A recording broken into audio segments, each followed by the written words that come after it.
As Miero settled in amongst the crowd and took his seat, his sister's instructions clear within his mind, he prepared himself for a very long, very boring evening. He could have been feasting on some cute girl's blood right now, or smoking a nice pipe of maniac on top of some vent along the walls, watching the humans fight for his amusement below. But no, he had to sit here and run another meaningless errand. Because Ironheart was hunting for a dog and dear old mother wanted to grab it out from underneath his hands. He couldn't give less of a shit as to why, truth be told, beyond a passing curiosity. He'd only agreed to doing it unconditionally because he wanted to see the veins in Ironheart's forehead bulge when someone told him they'd lost his newfound dog obsession for the 20th time. Not that he was likely to actually witness that, as the bastard would probably assign him to scout duty for the umpteenth time, but the thought that it would happen comforted him. Just act like yourself and they'll never suspect you, my ass. He sighed, sinking lower in his seat out of boredom, his eyes and thoughts wandering across glittering chandeliers and the faded painting on the ceiling of this little theater imitation. He couldn't get close to anything important. Even in the dungeon trip he'd been dragged to, he'd been stationed near the entrance. He didn't even fucking know how Ironheart managed to lose all his men and his limbs. It was just a giant waste of time. But if he complained about it to his brothers and sisters or God forbid, mother, he'd just be inundated with a bunch of condescending bullshit about how he was a fledgling or how he needed to gather experience with something lower risk.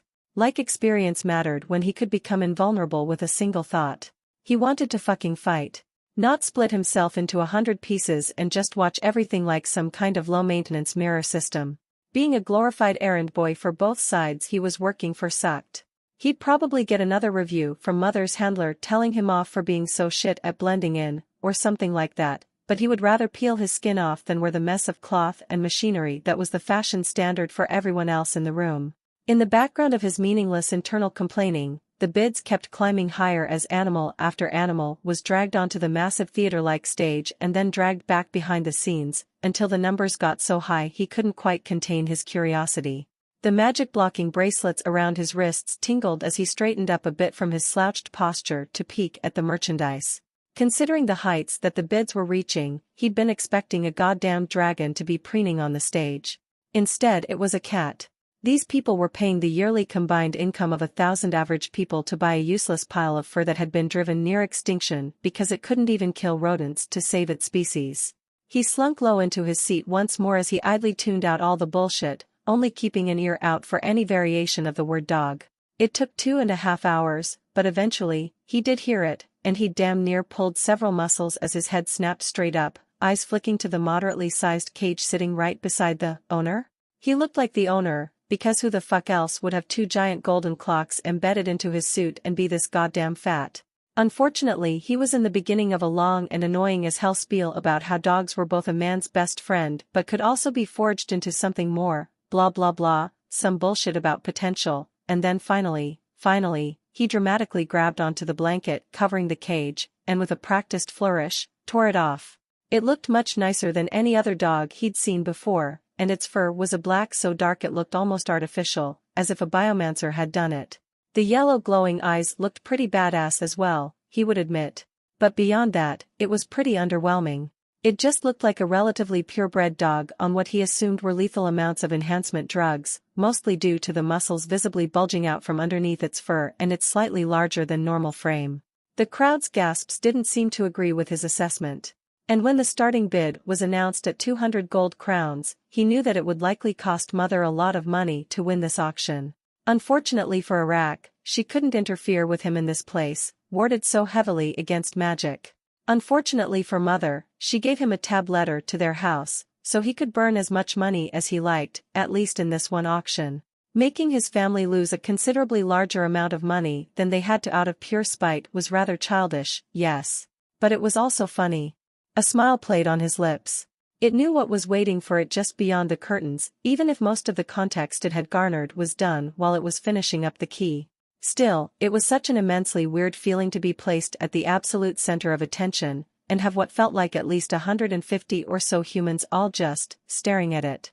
Its eyes briefly flicked to the fat man, drawn to his gesticulating hands, and the strong man from before crouched in front of its cage, unlocking it and swiftly dragging it out once more by the straps of leather around its neck and head. It stayed resolutely stiff, ignoring the way its heart seemed to be trying to crack its ribs with every beat. Even as the human moved it around like a sack of meat, showcasing it to the humans, the most resistance it provided was trying to hide the more unique aspects of its body, like deflating the slime veins as much as possible to not draw attention to the odd squishy pockets along its legs and back, and making the antennae, fang and key within the tip of its tail all hide within the thick fur. It couldn't believe how terrible its luck was. The key was literally minutes away from hardening enough to not break when the wolf would twist it into the lock, being the thin, fragile piece of bone that it was. Had it worked a little faster, it would have been out of here by now. Thankfully, from what it had felt, the cages of all the other animals that were dragged onto this strange wooden stage were quickly returned back into the room they came from, so it was sure the same would happen to it. The problem was the fact that said room was now utterly flooded with people.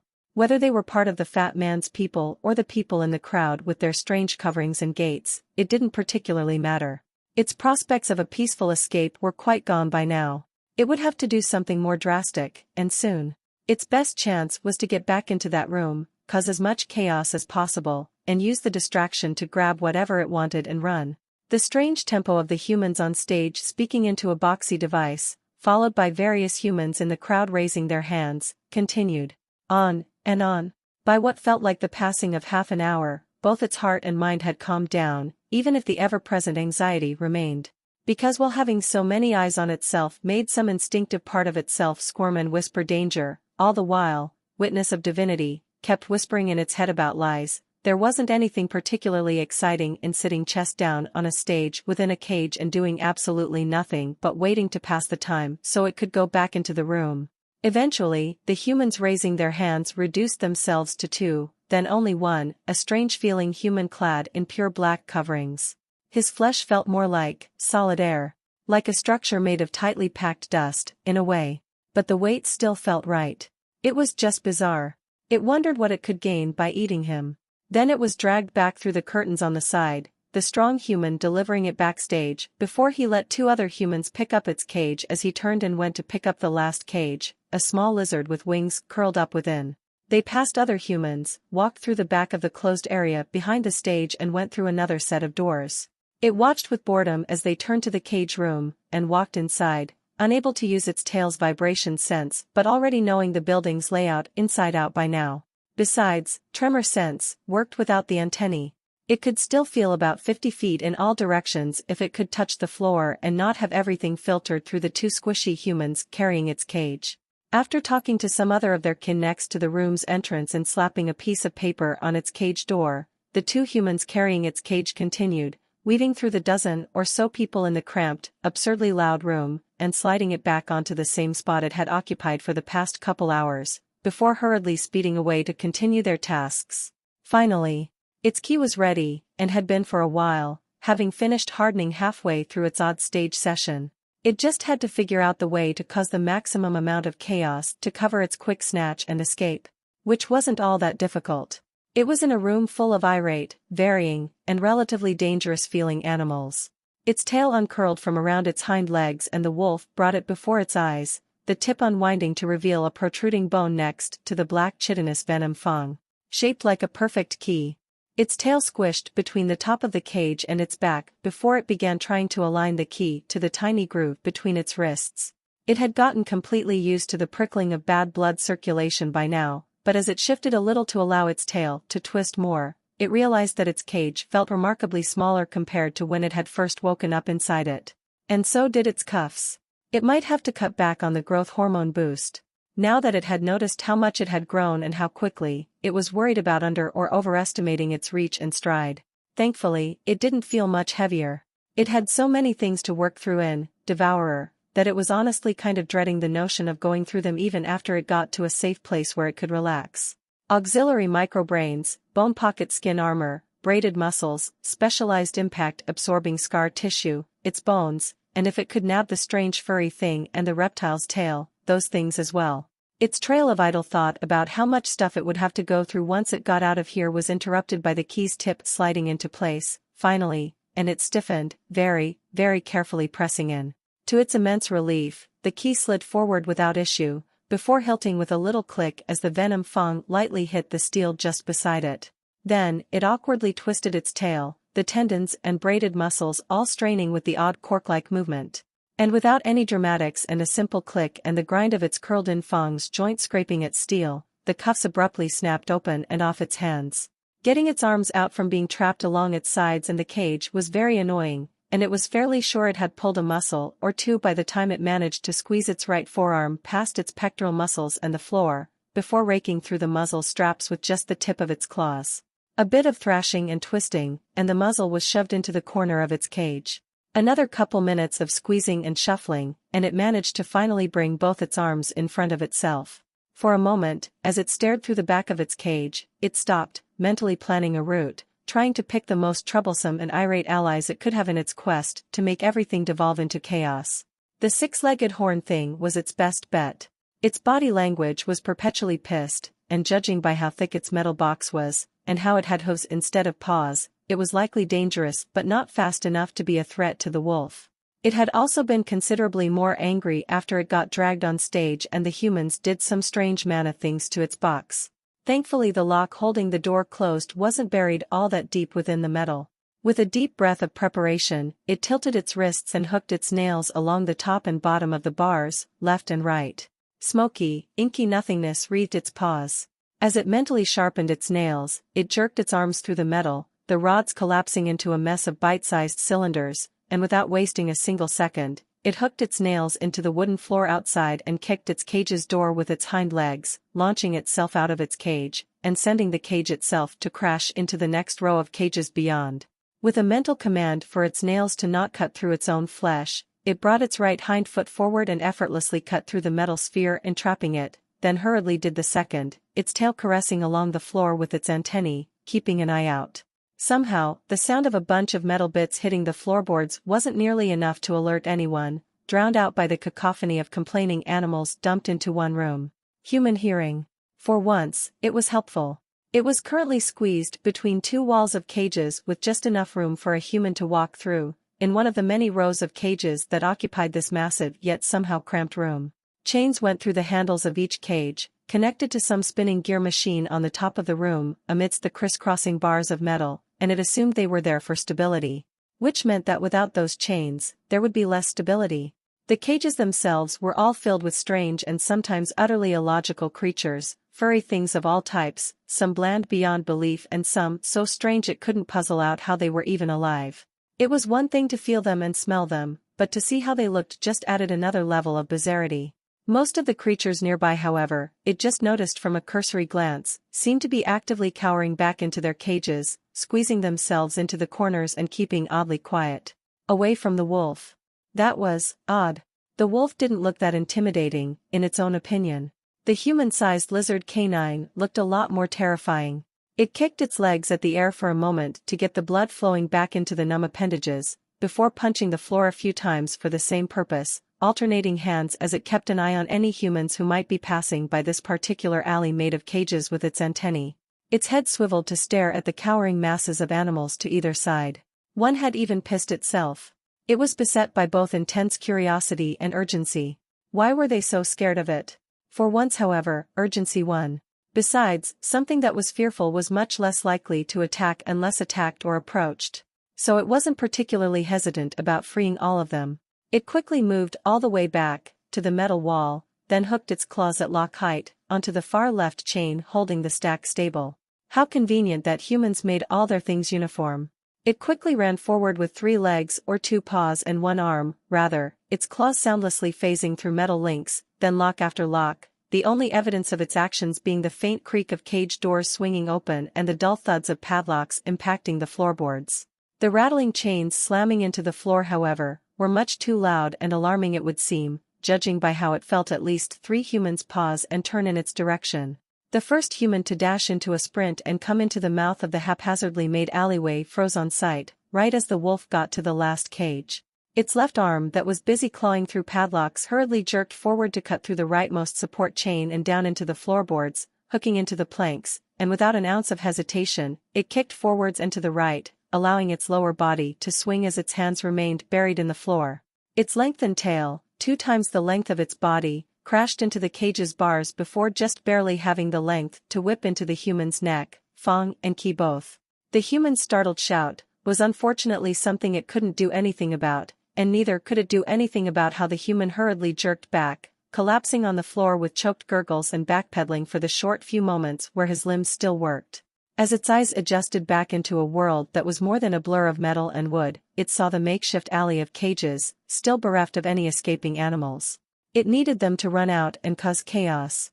With a snarl of frustration and urgency, it quickly fixed its footing and dashed forwards, back towards the cages. It didn't have time to wait, considering how the dozen-plus humans in the room were all staring in confusion and concern or rushing to the fumbling human's side, straight in line of sight of the wolf. It slid across the floorboards after the short second it took to run through 30 feet of cages, its shoulder slamming into the metal wall, and without caution nor fear, it reached into the backmost cage, blunting its claws just enough to hook into the flesh of the furry creature cowering in the corner. Its striped form began frantically writhing, but the wolf didn't care, dragging it out of the cage before twisting its wrist to cup the thing's form and launch it towards the humans. The creature didn't wait to gain its bearings after hitting the floor, rolling to its feet in a frantic jerk that was blindingly fast, then running straight out of the alley, dodging the human hands grasping for it in a panic.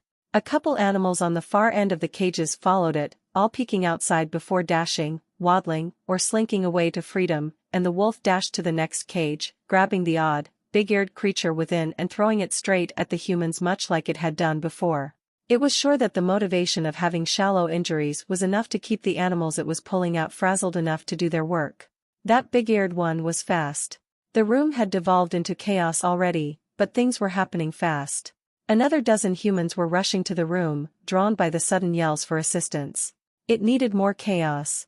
If these things were all so scared of it, then it knew exactly how to make them run for it. It took a deep breath, poured just a bit of mana into the air traveling out of its lungs, and snarled with its thickened vocal cords and some help from logotexnia, the resulting sound being sharp and violent like a chainsaw.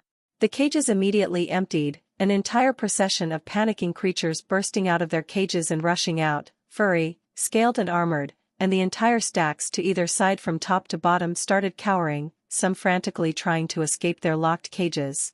Something from above started spewing flaming liquid everywhere, trying to melt through its cage bars, and the sight of flame further increased the chaos, the stacks wavering from the sudden burst of movement and struggle.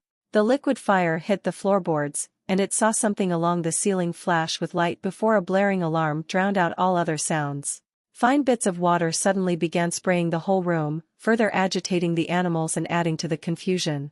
The entire room was in complete panic, humans trying to help the man on the floor, running around and throwing nets to catch the fleeing animals, water sprayed in aggressive torrents from pipes in the ceiling, while some cornered animals began fighting back with more than just tooth and claw.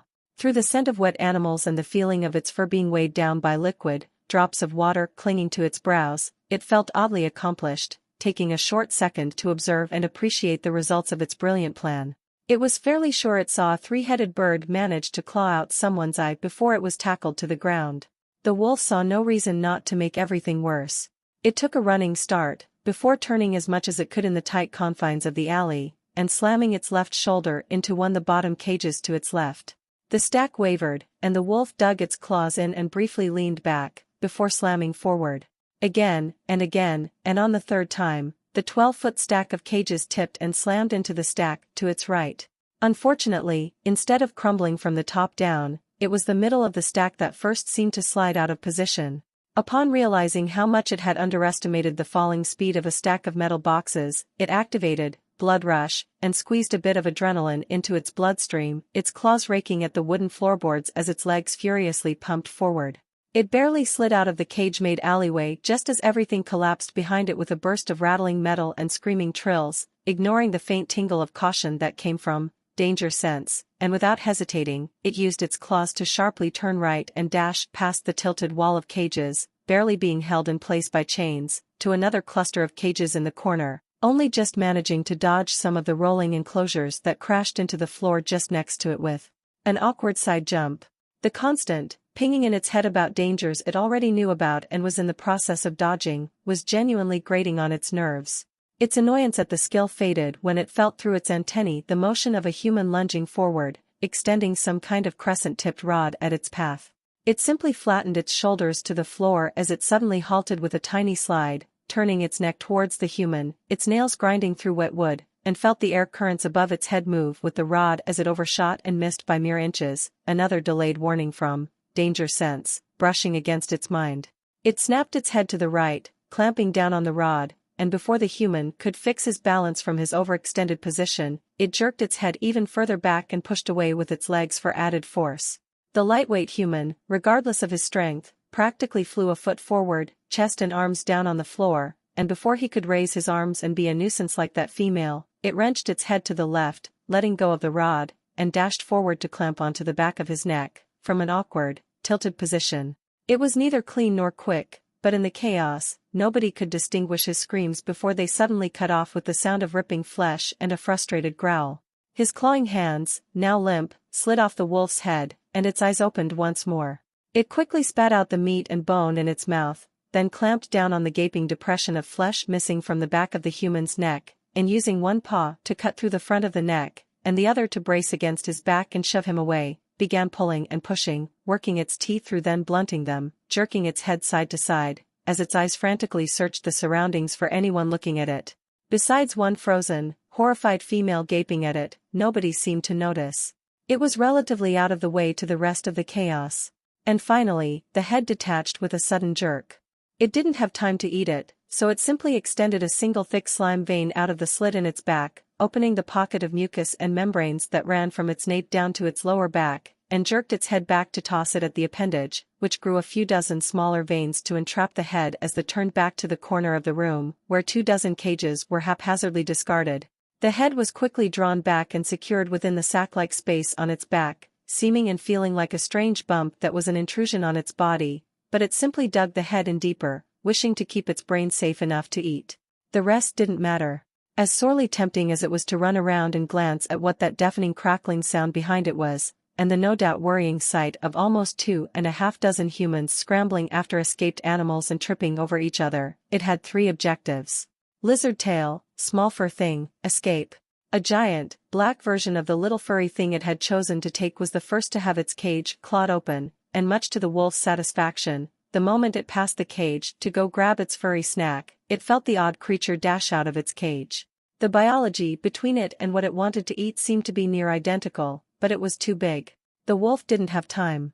It saw out of the corner of its eye as some of the humans took out some strange rods like the human who had tried to stop it, and tried to use it on the speedy black thing, only managing to stumble over each other, their allies, and a furry rodent-like thing it had freed. It was curious that not a single human was using anything lethal, but it didn't have time to question anything. Its chance was here and it was taking it. Where else would it ever find a chance to add these 2 animals to its own biology? It found its prey's small cage sitting isolated upon a wooden table, and without hesitation, it wrapped its tail around the base and threw the table away towards the chaos behind, hearing a strange yell come from within as the metal enclosure tumbled to the floor.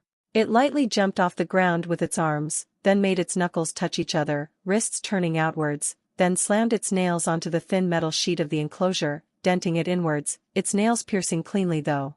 With a hurried growl of excitement, the metal peeled and bent to the side, and it saw the arched, orange-furred thing in the corner, hissing quite pitifully, covered in water and stray hay and little bits of oddly nice-smelling food. Its left arm remained on the mangled metal sheet as its right flashed forward and slammed into the little creature, and before it could do much more than wildly buck and let out a choked yowl, it turned its claws and swiped through its internal organs, before hooking under its jaw and blunting its nails, carrying it out of its cage by the inside of its skull. This thing was so small it would only need 3 bites, and so it didn't waste any time, tossing its twitching body on the floor before hurriedly biting off half of its torso, its tail swiping along the floor through the water to feel for any incoming danger. There was a lot of potential danger, yet none of it extended too far into the wolf's direction. But the humans were slowly bringing the situation under control, much to its worry.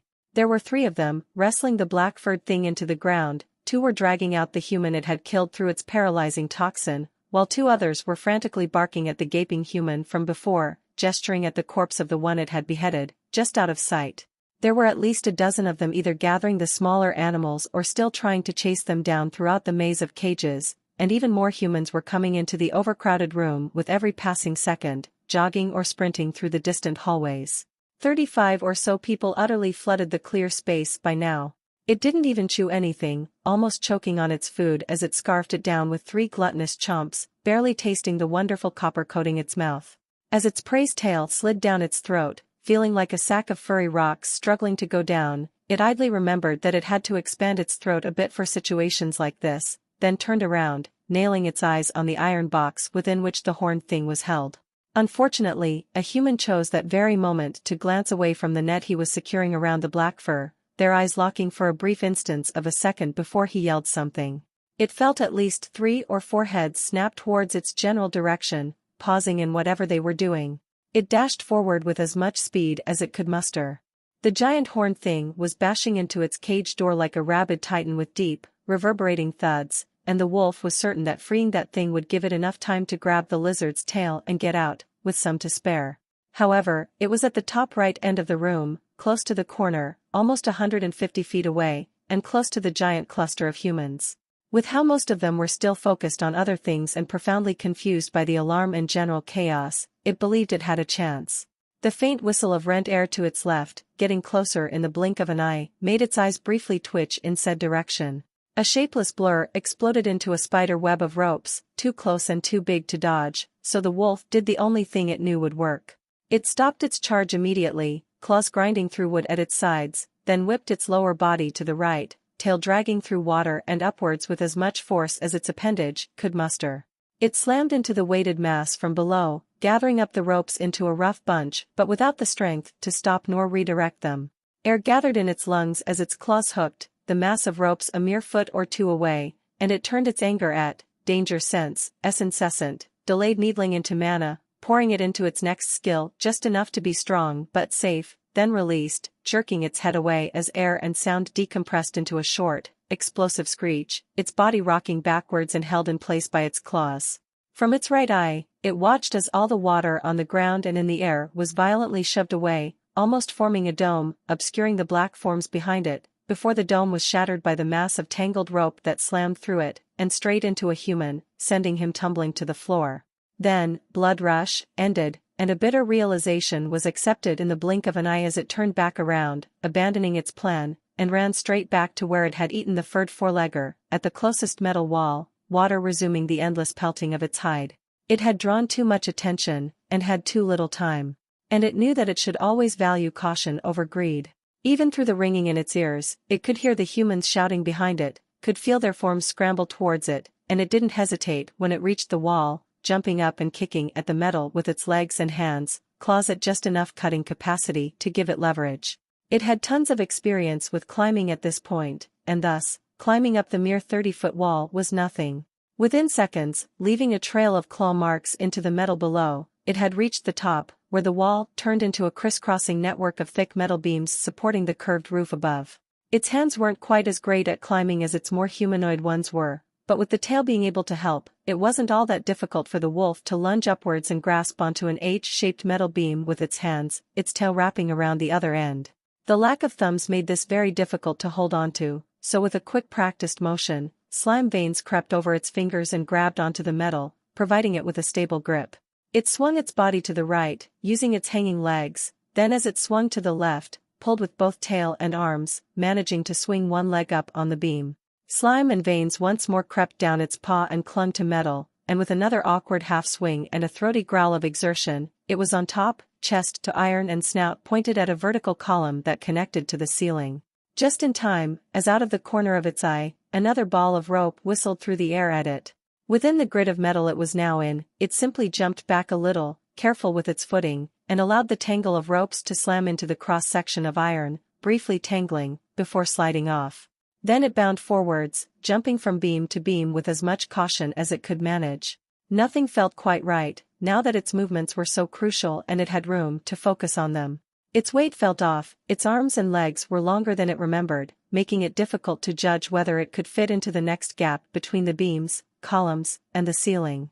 With every other leap, it messed up a little, having to use its tail and slime veins to grasp onto something lest it overshoot and slip off back into captivity.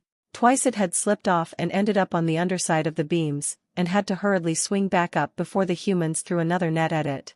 Thankfully, the distance was short, so on the ninth leap, it was on the double wall the human peeker had come through, and it wasted no time in grasping the top of the wall, claws into steel, and swinging its lower body down, before realizing a problem. The head in its back. Combined with how much it had grown, its body barely fit in the tight gap between the inner and outer wall, and that was without the bulbous bump on its back. It shifted the human's head to its left shoulder, an awkward motion that required a lot of focus, then threw its right hand at the outer wall, its left remaining on the inner, twisting its waist a little.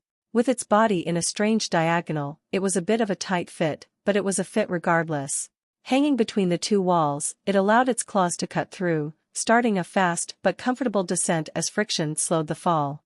Then its paws hit the ground and it lowered its right hand to the ground as its left remained extended far above it, awkwardly shuffling across the tight gap until it reached another H-shaped support rod, this time vertical and filled with smaller metal sticks within the free space. Convenient handles, really. Climbing while half its body hung off at a strange angle was frustrating and slow, but judging by the vibrations it could feel, the humans were grabbing ladders to go after it, which was a nice motivation to ignore its own comfort and just speed up the walls as best as it could. Then it was finally at head height for the loose panel, and it leaned back a little, sneezing out the dust that had gotten into its nose before giving the panel an appraising look.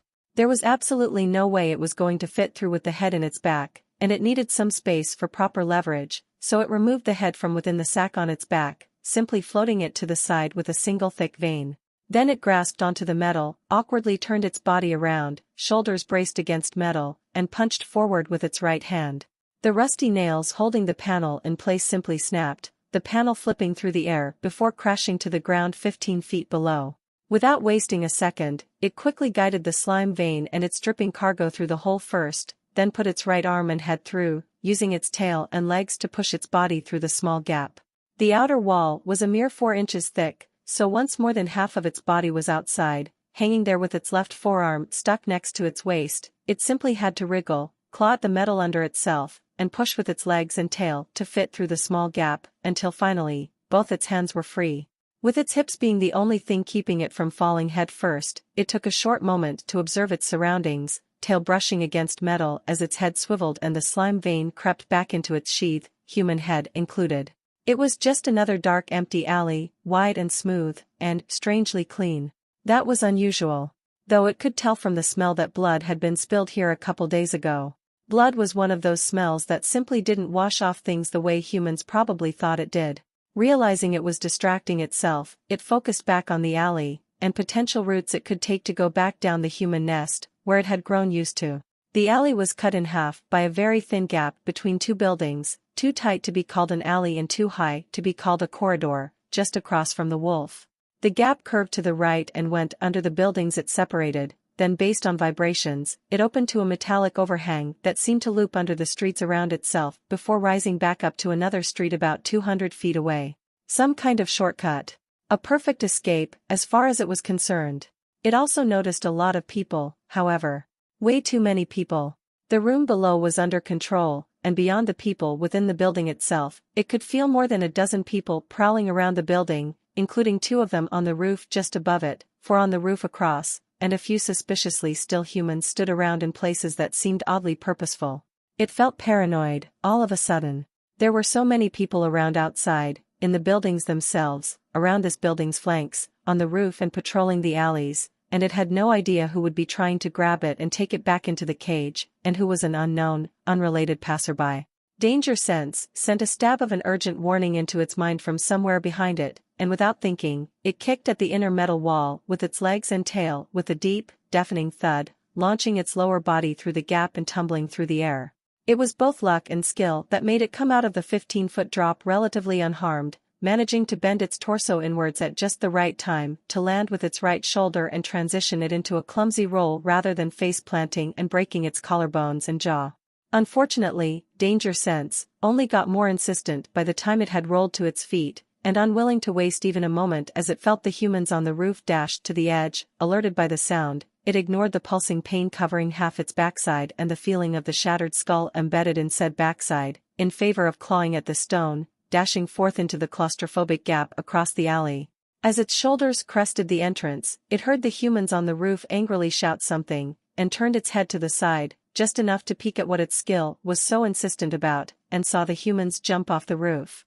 Then its eyes flicked down to look into a cloud of violently twirling black smoke, speeding through the panel it had punched out and rushing straight at it with speed it knew it couldn't outrun, not for more than a minute or two. But it would try, because its instincts and danger sense both screamed that whatever the smoke was, it was something unnatural and dangerous. It turned around in order to make sure it wouldn't trip, deftly dodging something that was in the middle of the thin corridor, barely squeezing past it, and pumped its legs as hard as it could, 50 feet passing by in a blur of exertion, its tongue hanging out of its mouth as it carefully injected more adrenaline into its bloodstream.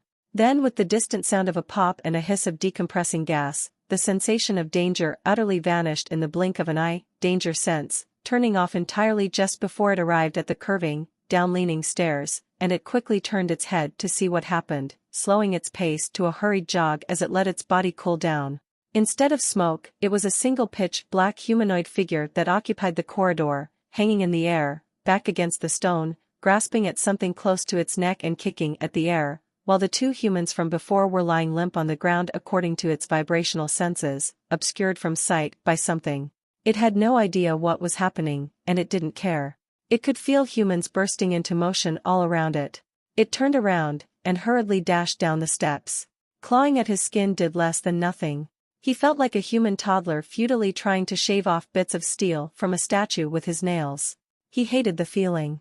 He was Miero fucking Batheril, and he was not lesser than a mere fucking ghoul. He curled his fist back, and snapped it forward at a speed that would have rendered any mortal's head into an explosion of gore.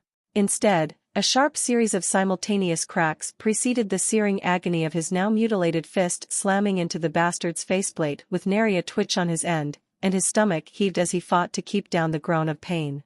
Ghoul's fingers tightened, crushing his windpipe, and he choked on air as he tried to speak, ask him what the fuck was going on and what his problem was, fear quickly replacing anger and pride as the reality of the situation settled in. You should ask Elizabeth why I'm doing this.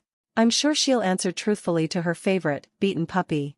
Ghoul said, voice inflectionless and with only the slightest hint of mockery within his words.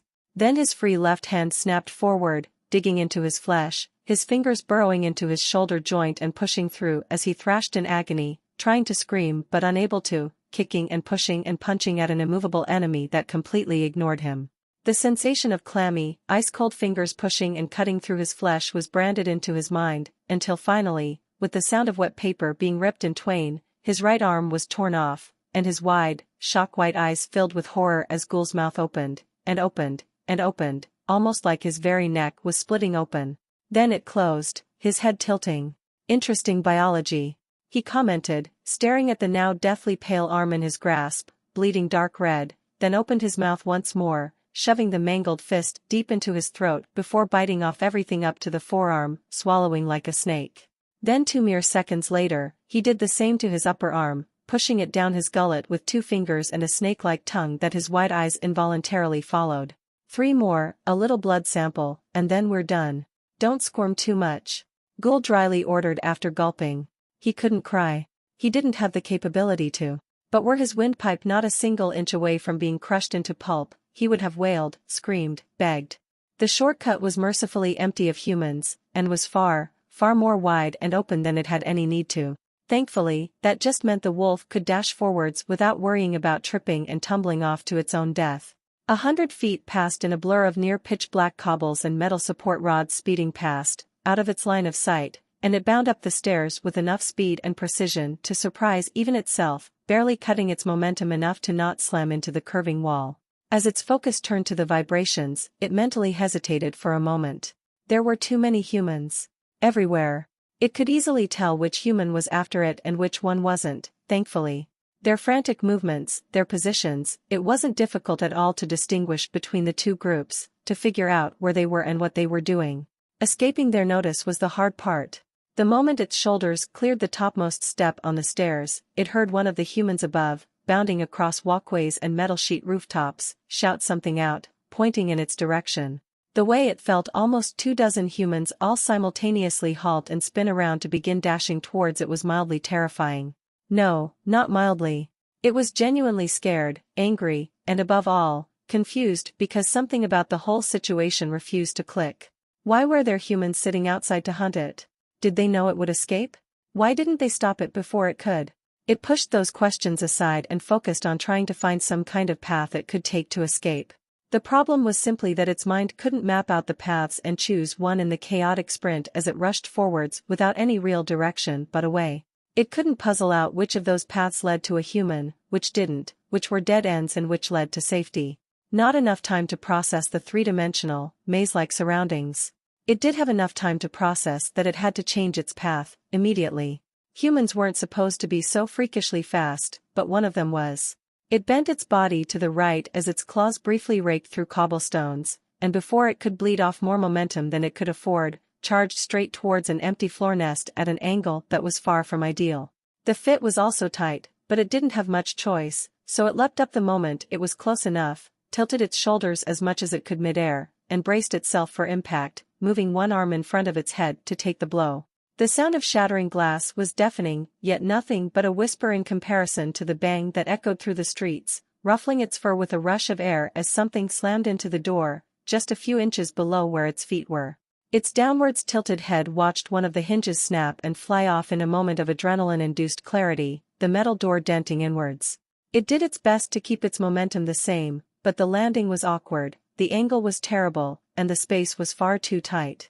It landed on its left paw, and underbalanced with its other, unable to get it under its chest in time, sending it forward and to the side, involuntarily ramming into a pile of furniture pushed up against the wall. Its shoulders and hips met a dozen different protruding chairs, tables and stools, which quickly tilted and fell all around it with a cacophony of metal and broken glass, its fur utterly packed to the brim with sharp bits of the stuff, which it ignored as it fixed its footing and pushed through with all haste, shrugging off the pile of iron rods clinging to its back. The exit was far more graceful, a single clean jump through another thick pane of glass that couldn't withstand its weight, sending glittering bits of glass flying everywhere and filling the alleyway.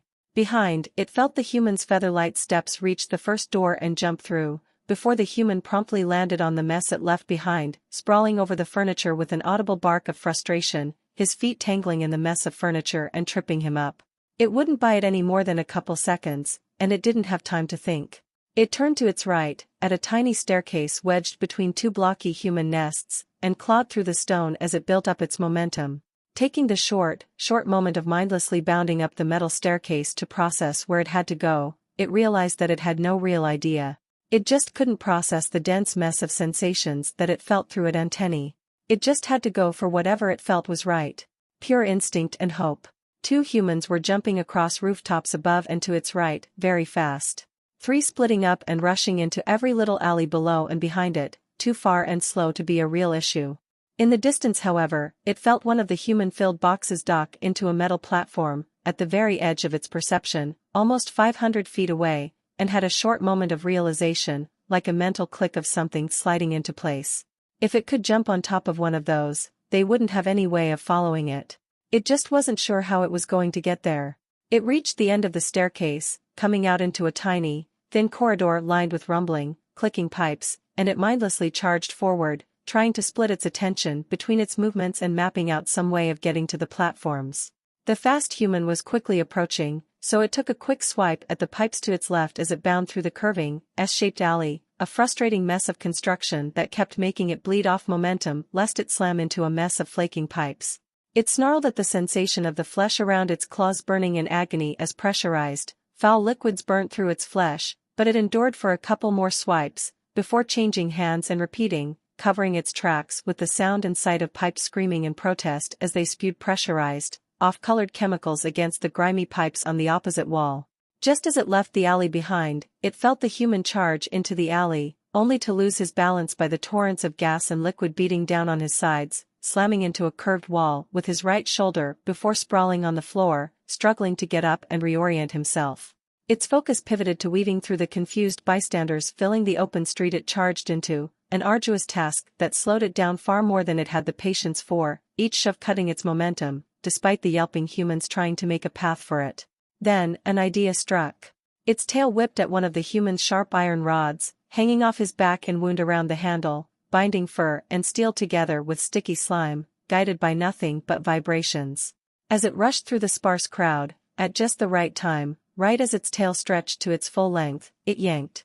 The human behind it was thrown to the floor with a startled shout as the leather straps yanked him back for a short moment before snapping, a clear rod of sharp iron clutched in the tip of its tail, trailing behind it. It wasted no time in trying to use it, curling its tail into a spiral shape up to its tailbone, before finding a target in the form of an old human standing right in the middle of its path, looking at the crowd of humans it left behind, his eyes too high to see the wolf. From the base of its tail, it focused the tendons and the tension into a current, trailing down each joint and bone, amplifying, multiplying, unwinding. The iron rod whistled through the air, right to left, for the blink of an eye before slamming into the old man's neck, and cleanly through.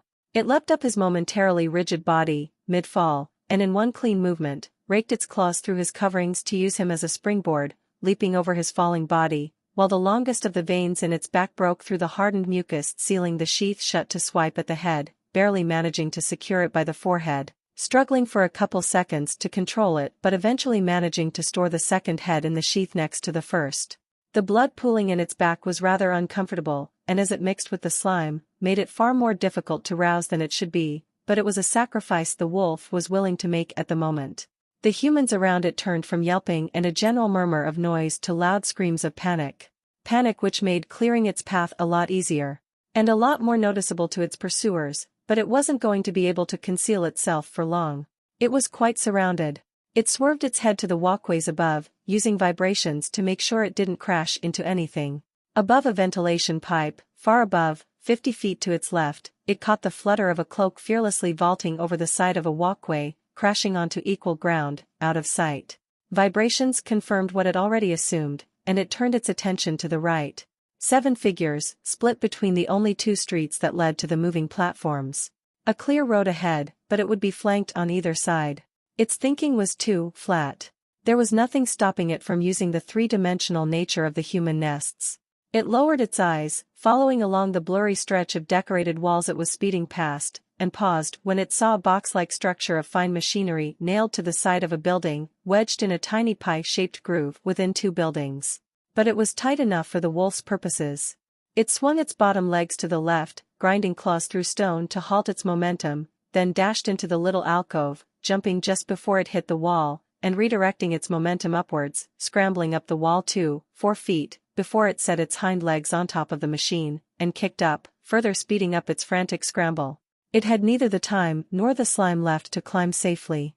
It was just pure, frantic clawing, instinctual shifts of its weight, and occasionally blunting its claws completely to catapult itself up. Exhaustion was its only real obstacle. Adrenaline was slowly but surely squeezed out of its internal sac, trying to offset the lactic acid that was quickly weakening its limbs as it scrambled up 100 feet of flat iron. The humans below, its pursuers, quickly approached, and it could only hope they wouldn't notice. Unfortunately, the crowd of human passers-by all staring at it and pointing dashed that hope in less than a second, and it briefly swung its head around in the middle of another rake of its claws, staring at the group of 4 humans and the things they were pointing at it for a brief fragment of a second before a tiny blur sped towards it with a resounding wooden thunk. Instinct helped it far more than the next useless ping it got from its danger-sensing skill, and it raised its left leg to kick at the wall as it swung its upper body outwards and to the right, arm extended out into the open air. The metal-tipped wooden stick flew past its fingers close enough to feel the wind ruffle its fur, then hit the iron wall a few inches from its chest, where its left shoulder used to be. Before it had time to question what that explosion of mana that it felt for a brief moment was, the answer came in the form of golden light bursting out of the back of the stick, winding into distinct forms, then snapping down at the iron wall like the jaws of a vine-eater from the burning rivers. One of the glowing ropes headed for the side of its chest, and in the tiny, almost instantaneous instance it had to prepare for agony, it was even more surprised to feel the rope swerve around its flesh to hit the wall. Without the metal bit sticking into the iron wall however, and with the odd mana net having caught nothing but air and sparks, the light feebly pushed against the iron for a moment before the stick bounced off, and it simply stared in mute shock for a blink of an eye as the light net disappeared into thin air. Then right behind the falling, spinning stick, it saw 2 others take aim with their wooden devices, while the 4th man began screaming into a human communication plate thing. It kicked at the wall behind itself, and with the crimped, quivering fingers that upheld its entire body, it pulled itself up while throwing its left arm up, covering a couple feet of distance, before resuming its tempo of frantic clawing. It engaged its legs far more, its arms and fingers starting to feel numb, weak, and shaky, its tail curling and uncurling in agitation. A light but firm squeeze of adrenaline flooded its body with a little more energy, and then it heard another snappy thunk.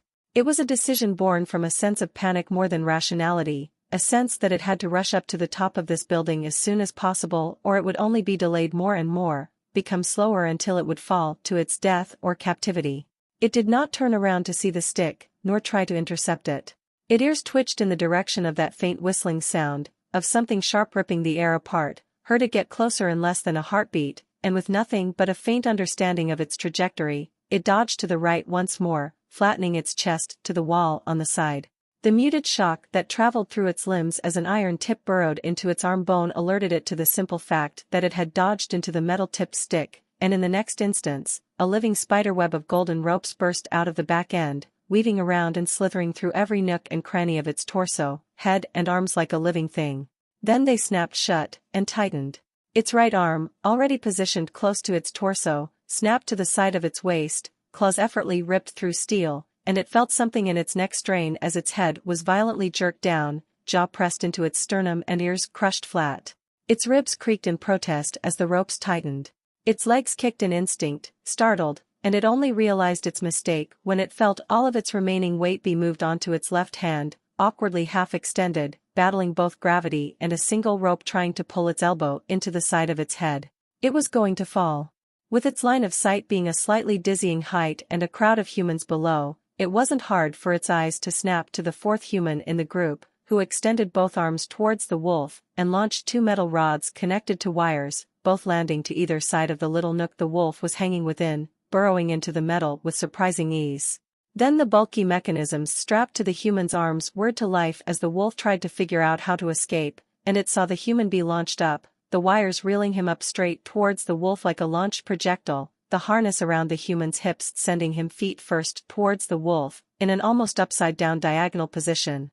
There was no moment between realization, action, and reaction.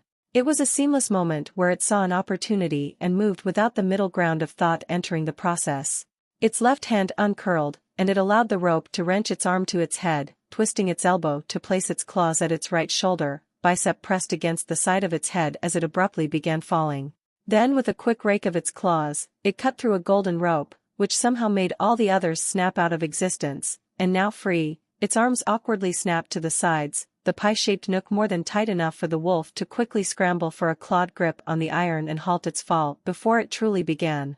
The flying human jerked strangely, throwing his arms in a frantic whirl-like motion, the wires going slack as he tried to stop his momentum, to no avail. It pushed its hind legs off the walls to its sides, set them to the flat iron behind it, and with the assistance of its wound tail, launched itself straight at the human's form, a screech of rent metal accompanying the fireball of sparks it left behind. The human detached the wire on the right, as the left snapped into rigidity, and the wolf watched as the contraption on his arm tugged, beginning to swing him out of the wolf's path. It could not reach his torso, not like it had intended, but it didn't panic, as the human was too slow, and far too late. Its left hand reached to the left as far as it could go, aiming for the human's chest. Gleaming white claws burrowed into the human's stomach as he tried to fly past, the wolf's jaws snapping shut around his left knee, teeth effortlessly cutting through bone and joint, and the rest of its body, momentum and weight, soon tugged the wolf into a rough swing that had the wolf inadvertently end up with a detached leg in its mouth, panicking for a grip as the human's scream filled its ears. The human's soft abdomen didn't provide one, its claws cutting the coverings and flesh into ribbons, peppering its forearm and face with a wild spray of blood. It swung its right arm with their momentum, spitting the leg out of its maw, the world a blur around them, and stabbed its fingers between the human's ribs from the back, grabbing onto a rib and feeling it snap as its weight settled on it. It ducked its head under the human's wild swing, seeing a flash of gleaming silver at the edge of its sight, coming out of the human's glove, and swung its tail with its lower body, discarding the sharp rod in the general direction of the humans wildly shooting mana-filled sticks at them and completely missing, before snapping the tail up as far as it could reach, managing to grab a hold of the human's neck. It tried to blunt its left-hand claws, but rather than giving it a grip, that attempt simply made its claws slip out of the human, slick with blood, so it quickly jabbed forward once more, miraculously digging its hand into the human's hip at the perfect angle to grab a hold of his hip bone with the tip of its claws. It curled its claws, blunting them before burrowing a bit deeper, and simultaneously tightened its tail, the human's panicked scream turning into a gurgle, leaving the wolf awkwardly hanging off him as they struggled for leverage.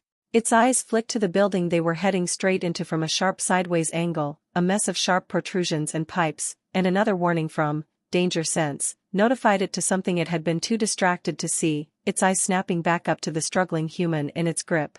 Its left eye saw nothing but a thin sliver of immaculate iron, spearing straight towards the wolf. Its right eye saw a complex mess of gears snap and whirl to life, pushing the rod out of the human's arm with speed it had no hope of matching. Its attempt to dodge was not a mere lean. It pulled at the human's rib, snapped its whole upper body as far away as it could, the muscles of its waist straining, and used a tiny burst of sonic blast to propel its head away from the point of the rod. Its efforts rewarded it with the feeling of cold steel slamming into the side of its neck, and pushing through fur and skin, before impacting the thin sheets of armor it had wrapped around its neck, and spearing through them for an inch, before completely stopping, the thick part of the rod unable to move through the tough string-like fibers of its underskin armor, the impact of the human strike dissipating throughout its neck and choking its next breath, a snarl of pain mixing with a rough cough as it swung its head to the left, the ends of its snout snapping shut over the human's wrist. Top and bottom canines ground together, their tips touching as flesh and crushed gearwork machinery worked together to stop its jaws from fully closing. It twisted, digging its claws deeper, ignoring the human's desperate struggle to pull his hand and rod away, merely clamping down harder.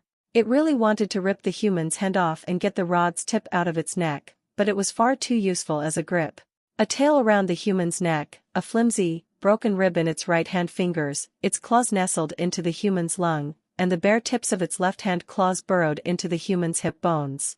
It was only just enough grip for it to feel a hint of assurance that it wasn't going to fall a solid 50 feet and get caught when they crashed.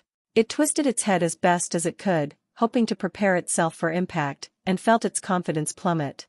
A sharp diagonal angle, speeding towards a mess of railings, iron rods protecting the windows behind them, and the occasional pipe. It used what little leverage and time it had to distance its body from the human's, before lurching to the right, trying to swing the human around so he would take all the impact. Unfortunately, when hanging off a single wire, it hadn't accounted for how easy it was to make them spin. The world began to blur as it vastly overestimated how much force it needed, and less than a second later, it slammed shoulder first into the wall, before the diagonal angle forced its already dizzying spin to turn even faster, and it felt the human's rib break off and stay in its fingers as they were ripped out of his chest cavity, its right arm smashing into something, its left losing its grip from the sudden jostling, and then for a single moment, it felt itself begin to fall, disoriented, and unaware of where its limbs even were. Except its tail. It clenched with all the strength the limb had, and felt its spine jolt and crack oddly as it suddenly straightened, supporting its swinging body for a brief instant as it tried to reorientate. Swinging. So it was upside down. Oh, right. It was staring at the ground below, of course it was. It heard 4 thunks, almost simultaneously, and let go of the human, swung down, bringing both hands in front of its chest and to the left, pressing its claws into the iron, blunting them and allowing its lower body to swing from its own weight. Its fingers buckled for a short instant, too abused and exhausted to support its sudden transition of weight, but the way they were wedged into the iron only made them ache from the weight rather than slide out, allowing it to see with relative clarity as 4 metal-tipped sticks slammed into the iron and bounced off, ribbons of golden light fading as they caught nothing once more. One of the humans angrily roared something, rushing straight at the wolf, his heels spewing fire with every step, and for a brief moment, it remembered its previous realization, that humans might have access to the symbols as well, and instead of dismissing the human as illogical, it used his confident sprint as a warning that fueled its burning limbs and numbing fingers, kicking at the iron wall. It wrenched its hands down simultaneously, effectively launching itself up 3 straight feet, before resuming its frantic clawing. Blood rush finally returned, a light, mental ping in the back of its mind, and it activated it instantly, energy and power filling every fiber of its body, the panicked mess in its head slightly easier to parse through. It didn't have to go up the entire building. It could just go through.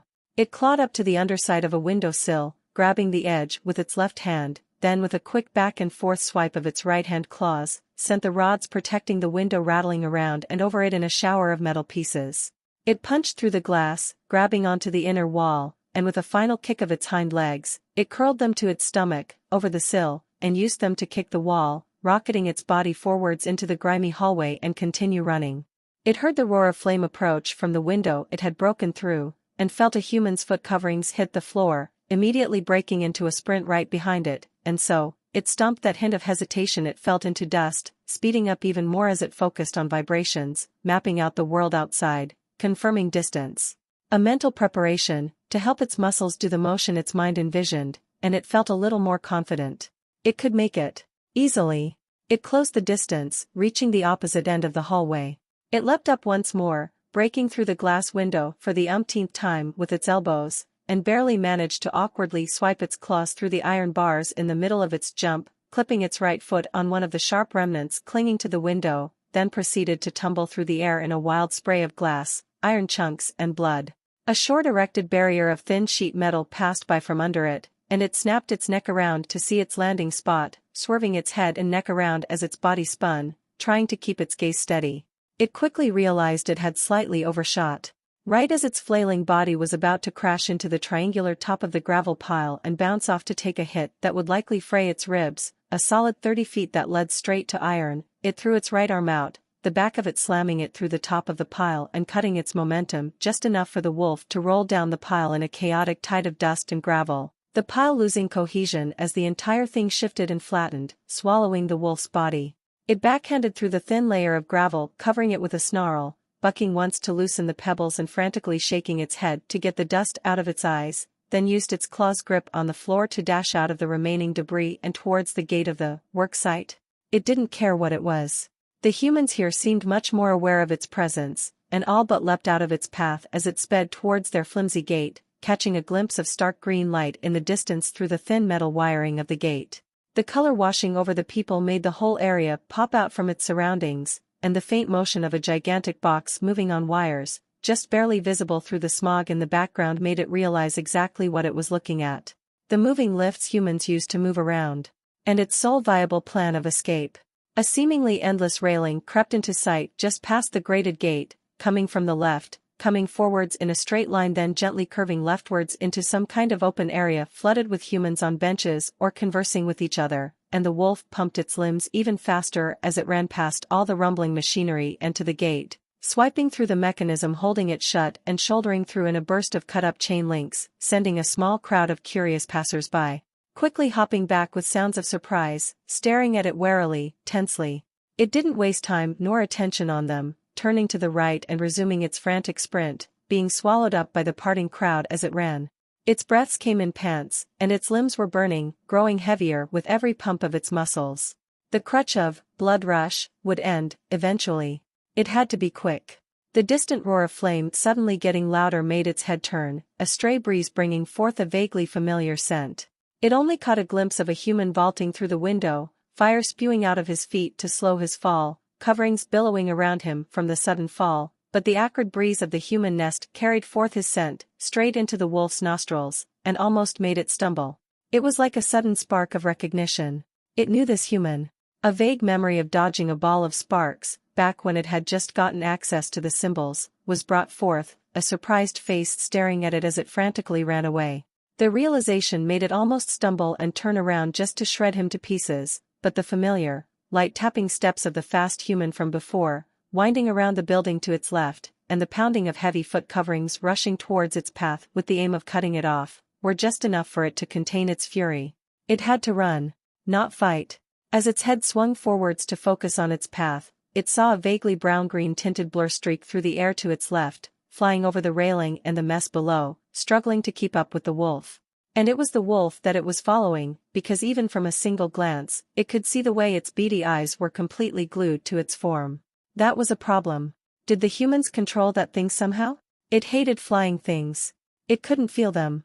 Shoving aside its frustrations, it focused on taking the straightest path possible, gigantic heat radiators towering over human and wolf alike, softly glowing orange along the grid-like buildings to its right, flashing by as it rushed around and through the groups of people that hung around them. Having actual shoulders made it so much easier to take impact from the sides, or push aside human legs, but they still slowed the wolf down, uncomfortably so.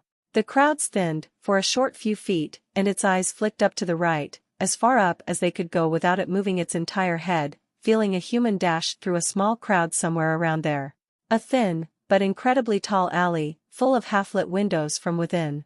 Faint smog rolled in from above, just barely turning the walkways going above and through the buildings into blurry shapes. Then the smog seemed to whirl into a vortex and split the second the human came into sight. It saw the blur a second too late to react to the seemingly unaimed shot, only managing to have a mental flash of realization before something slammed into its right forearm. Its stride broke, a pained yelp escaping its snout as its arm jerked, and by pure instinct, curled into its chest mid-bound, sending it tumbling, right shoulder first into the floor, half a dozen humans jumping away or backing off, yelling things. It rolled to its feet as gracefully as it could manage, using its tail to compensate for its flailing legs, and came face to face with a long line of liquid fire, spewing out of the flying lizard thing's mouth as its scaled form hovered above the crowd, going from left to right, carving a line into the metal. The fire itself was little more than an annoyance, mere 8 or 9 inches of fire, but surprise, proximity and instinct made it jerk back, briefly, only flopped awkwardly onto its right side, its right arm nowhere to be found, not following its commands. It stumbled upright to swing its head to where its arm should be. To its relief, it was still there. But a familiar numbness had crawled up from its forearm, and was racing up its bicep, a glass vial bobbing out of where its thick metal head had punched into its forearm. It couldn't so much as twitch a finger. Alarm was not what it felt, instead something more akin to panic. It knew how poisons worked. It was too late to get it out of its bloodstream. Its claws dug into the stone, a single slime vein jerking out of its backside to grab onto the elbow and pull it back to sit along its chest, and it squeezed its adrenaline sac absolutely dry, its tail clamping around the top of its right shoulder and squeezing around its elbow with all its might, trying to slow the poison. The chill of power was intoxicating. Aches vanished, limbs turned from lead to feathers, panic turned to a jittery, scared sort of excitement. With a sharp bark that scared the goggling crowd into scrambling away, it dashed forward through the flames, 3 limbs barely slowing it down as it shouldered through legs, purposefully ramming into people's legs to make them fall and hopefully be an obstacle to its pursuers. Still, it was just not enough. The fast human seemed to vanish for a moment from its senses, before it felt him running on top of the railing, screaming something. Behind and to its right, it felt the shooter speed forward and vault from walkway to walkway, 20-foot drop after 20-foot drop, getting closer by the second. The fire human was somehow keeping up as well, its vibration senses unsure of what or how he was doing it. And the flying thing. It was flying right above it, just too far to be in reach, but just close enough to make the wolf wary.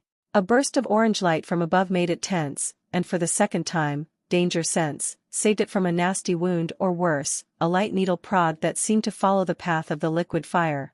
Unfortunately, that path was in front of it, so it could do nothing but momentarily dig its claws out of the metal and allow itself to half-slide, slowing, just long enough for the flame to hit the metal. It tried to keep its momentum the same, charging through the liquid fire the moment it was sure that the flying lizard was done firing, but it just couldn't get enough speed to outrun its pursuers. A crystal light pole quickly neared, the distance between it and the wolf closing as quickly as the distance between itself and its pursuers was, and a hasty plan of attack formed in its mind as it firmed its resolve, steeling its nerves as best as it could.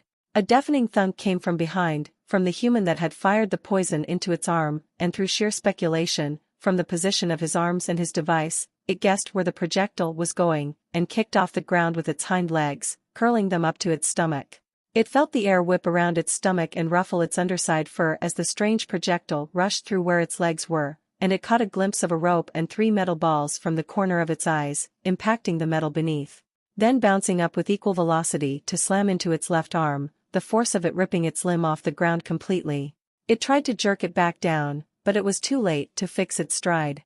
So it leaned into it. It curled its right side as much as it could, its left shoulder slamming into the metal, and it rolled with its momentum, then unwound its tail from its right arm to wrap around the base of the metal pole, and pulled, its bottom half in the air as its chest scraped at rusty metal, pulling itself away. Faced with its pursuers, it realized in just how dire a situation it was, let it sink in that single second. If it fought, it would likely die. It had been about to launch itself straight into its own death, or captivity. It punched the metal floor with its left arm, down and at an angle, using the motion to clumsily throw the metal balls at its pursuers in the same movement by flicking its forearm up, and curled its back muscles to assist, managing to launch its upper body off the floor and use its tail and momentum to swing its upper body back around, away from its pursuers, letting go of the pole and restarting its sprint with an awkward midair twist and a desperate kick of its legs that sent sparks flying everywhere. "Holy fuck!" a human yelled, louder than anything said before, and it braced for a projectile that didn't come. Still, the distance kept closing. Between itself and its pursuers, between itself and its escape. Wrapping its tail back around its arm, now at the bicep, it turned its head around to stare at the humans pursuing it, using its vibration senses to navigate, glaring back at them, eyeing the heaps of rope and wooden sticks they had strapped to themselves. Within mere seconds, the fast human running on the railing lifted his arm, another pair of metallic balls balanced atop the triangular device on his arm. Just 60 feet behind it, the human spewing fire out of his feet with every step gestured something, a strange whistling sound coming out of his mouth, and the flying lizard locked eyes with the wolf.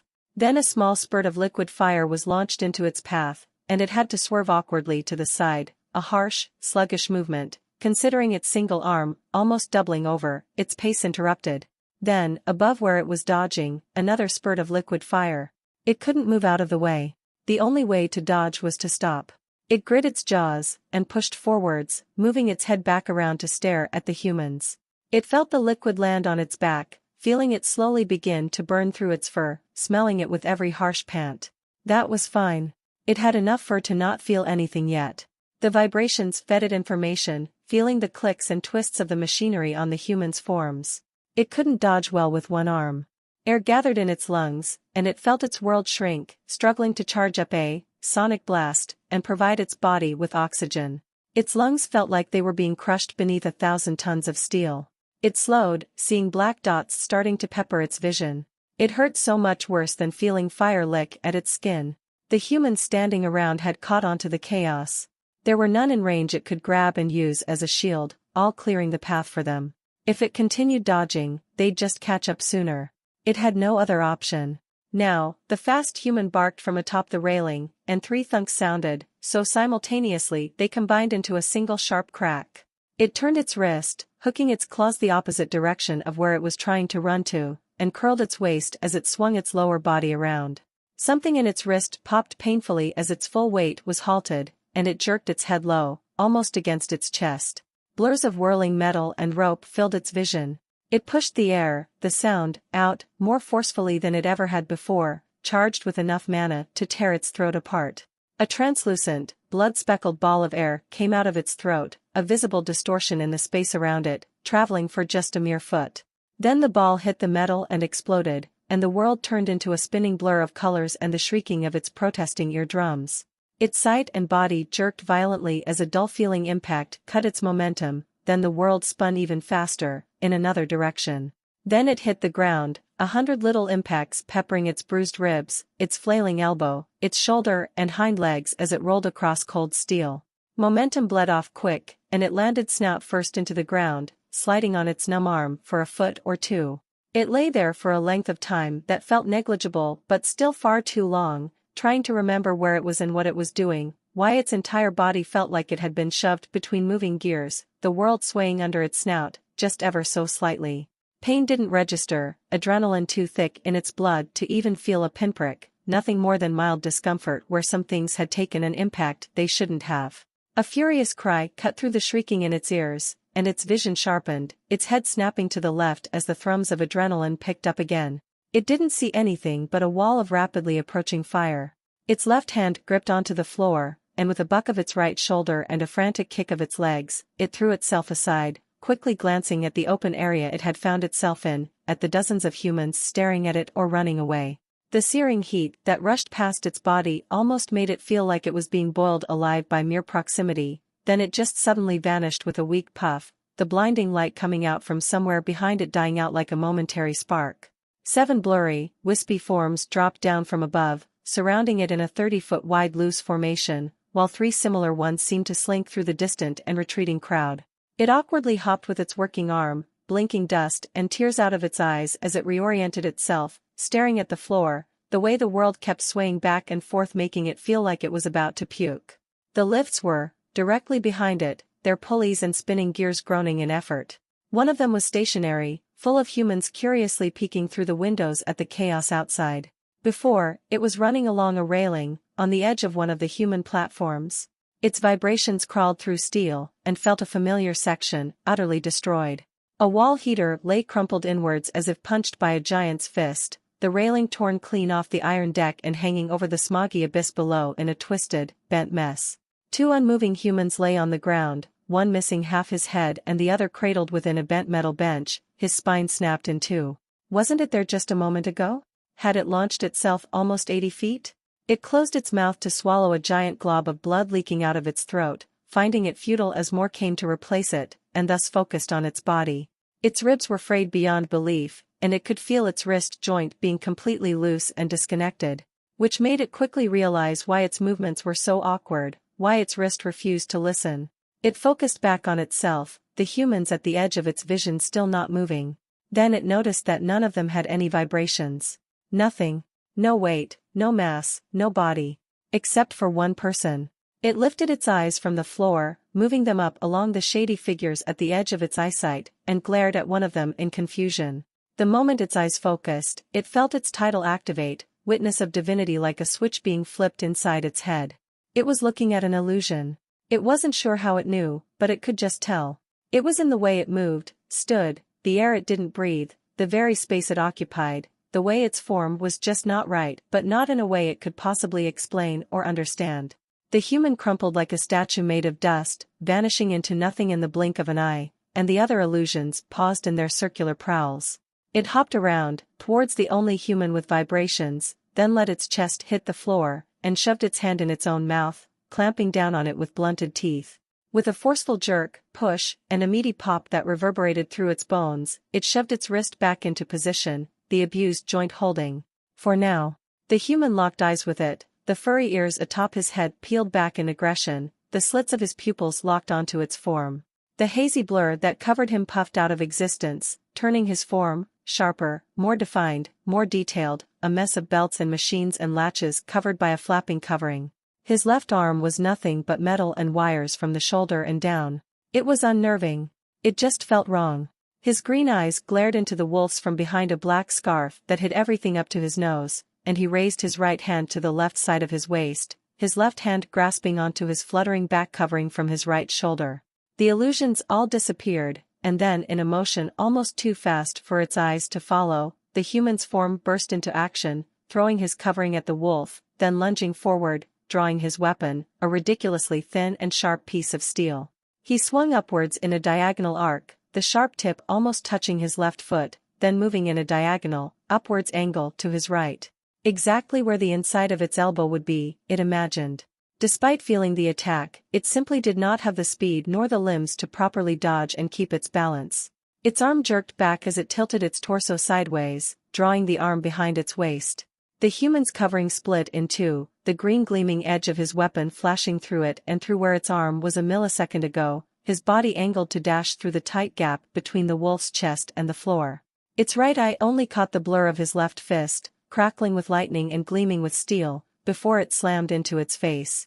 Pain punched through its dulled nerves as electricity made its body spasm, a hazy flash of an open space and an endless expanse of walkways passing by in its vision before turning to black as its back and shoulder hit the metal floor, followed by its skull. It curled its hind legs and abdomen as its momentum continued, managing to roll backwards to its feet, ass over head. Its left arm settled against iron again, tense, curled, its right shoulder sagging to the ground as it swayed in place, momentarily blind. It couldn't dodge. It just didn't have the limbs for it. The venom was almost past its bicep, worming through its veins no matter how hard it squeezed. Instead of 5 limbs it had 3. It felt the human stabilize, lean low to the ground, winding both his arms behind him. Another charge. Vision returned to its left eye, the darkness filling with colors. Its sight was blurry and wavering, distorted. It saw a haze of black speed towards it, the glint of his weapon in the sickening green light helping the wolf distinguish it from the mess of blurry shapes filling up its field of view. It couldn't figure out the trajectory, nor distance. The world rocked below its feet, and its mind felt like it was a giant ball of cotton. The weapon rushed towards its head, and the wolf feinted a dodge, throwing itself backwards and tossing its head to the left. The mucous veins burst out of its back with practiced ease and the force of encroaching panic, dripping with blood. The rod adjusted, and the human's foot smashed into the floor. The wolf felt the human's wrist twist, his weapon rushing straight towards the right side of its exposed neck in a straight jab. Its tail unwound from its arm, and the wolf yanked the limp limb up, its shoulder managing to bring its right arm up, covering its neck and head. The sharp tip barely managed to pierce through its flesh with enough force to strike its arm bone, embedding itself within the malleable fibers. Slime veins slapped onto the sharp rod, coiling awkwardly around it, what little remnants of slime it had left quickly firming up, and the wolf twisted its waist and torso to the right, slashing its claws at the human's right-hand wrist in a wild, awkward, upward swing.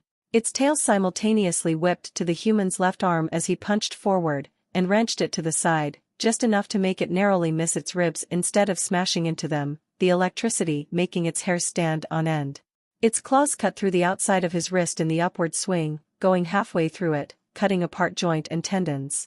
Slime veins burst out of its tail sheath, and clamped onto metallic fingers, its tail tightening, and the human's middle and lower body twisted and bucked in a downright impossible way, managing to halt his momentum, set his feet below the wolf's falling torso, and kick himself backwards, violently jerking to a halt when his arm refused to budge from the wolf's tail.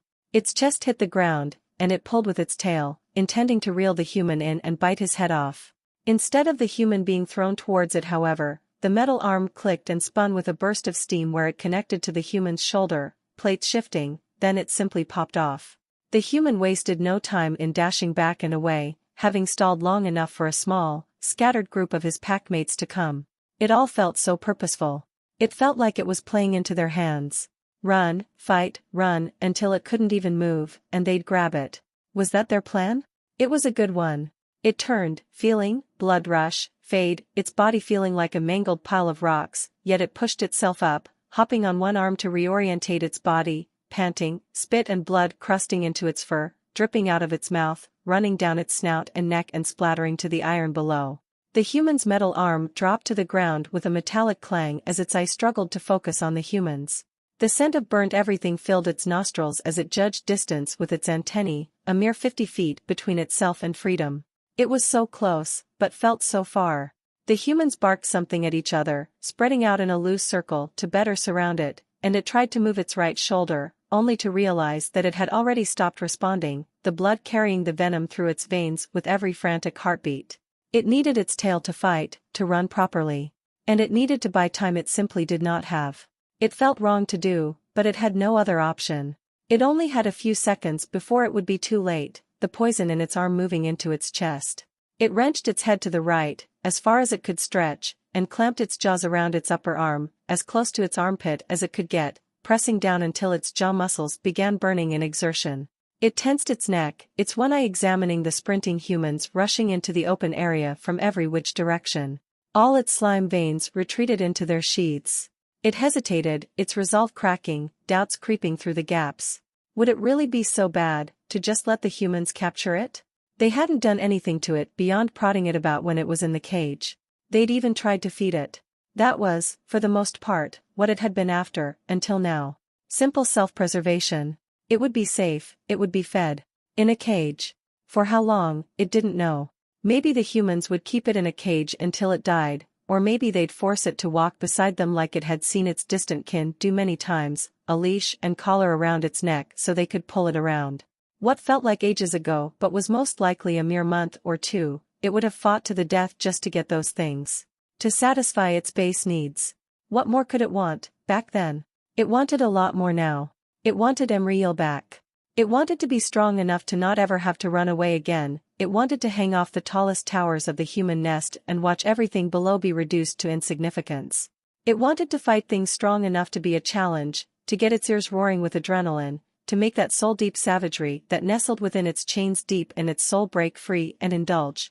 It wanted to have a place where it could feel safe, some nest of its own within this hostile place that seemed to exist just to kill it, capture it. Carve its own place out of the human's nest by force if it had to. It wanted to be too strong for any of the humans to challenge it.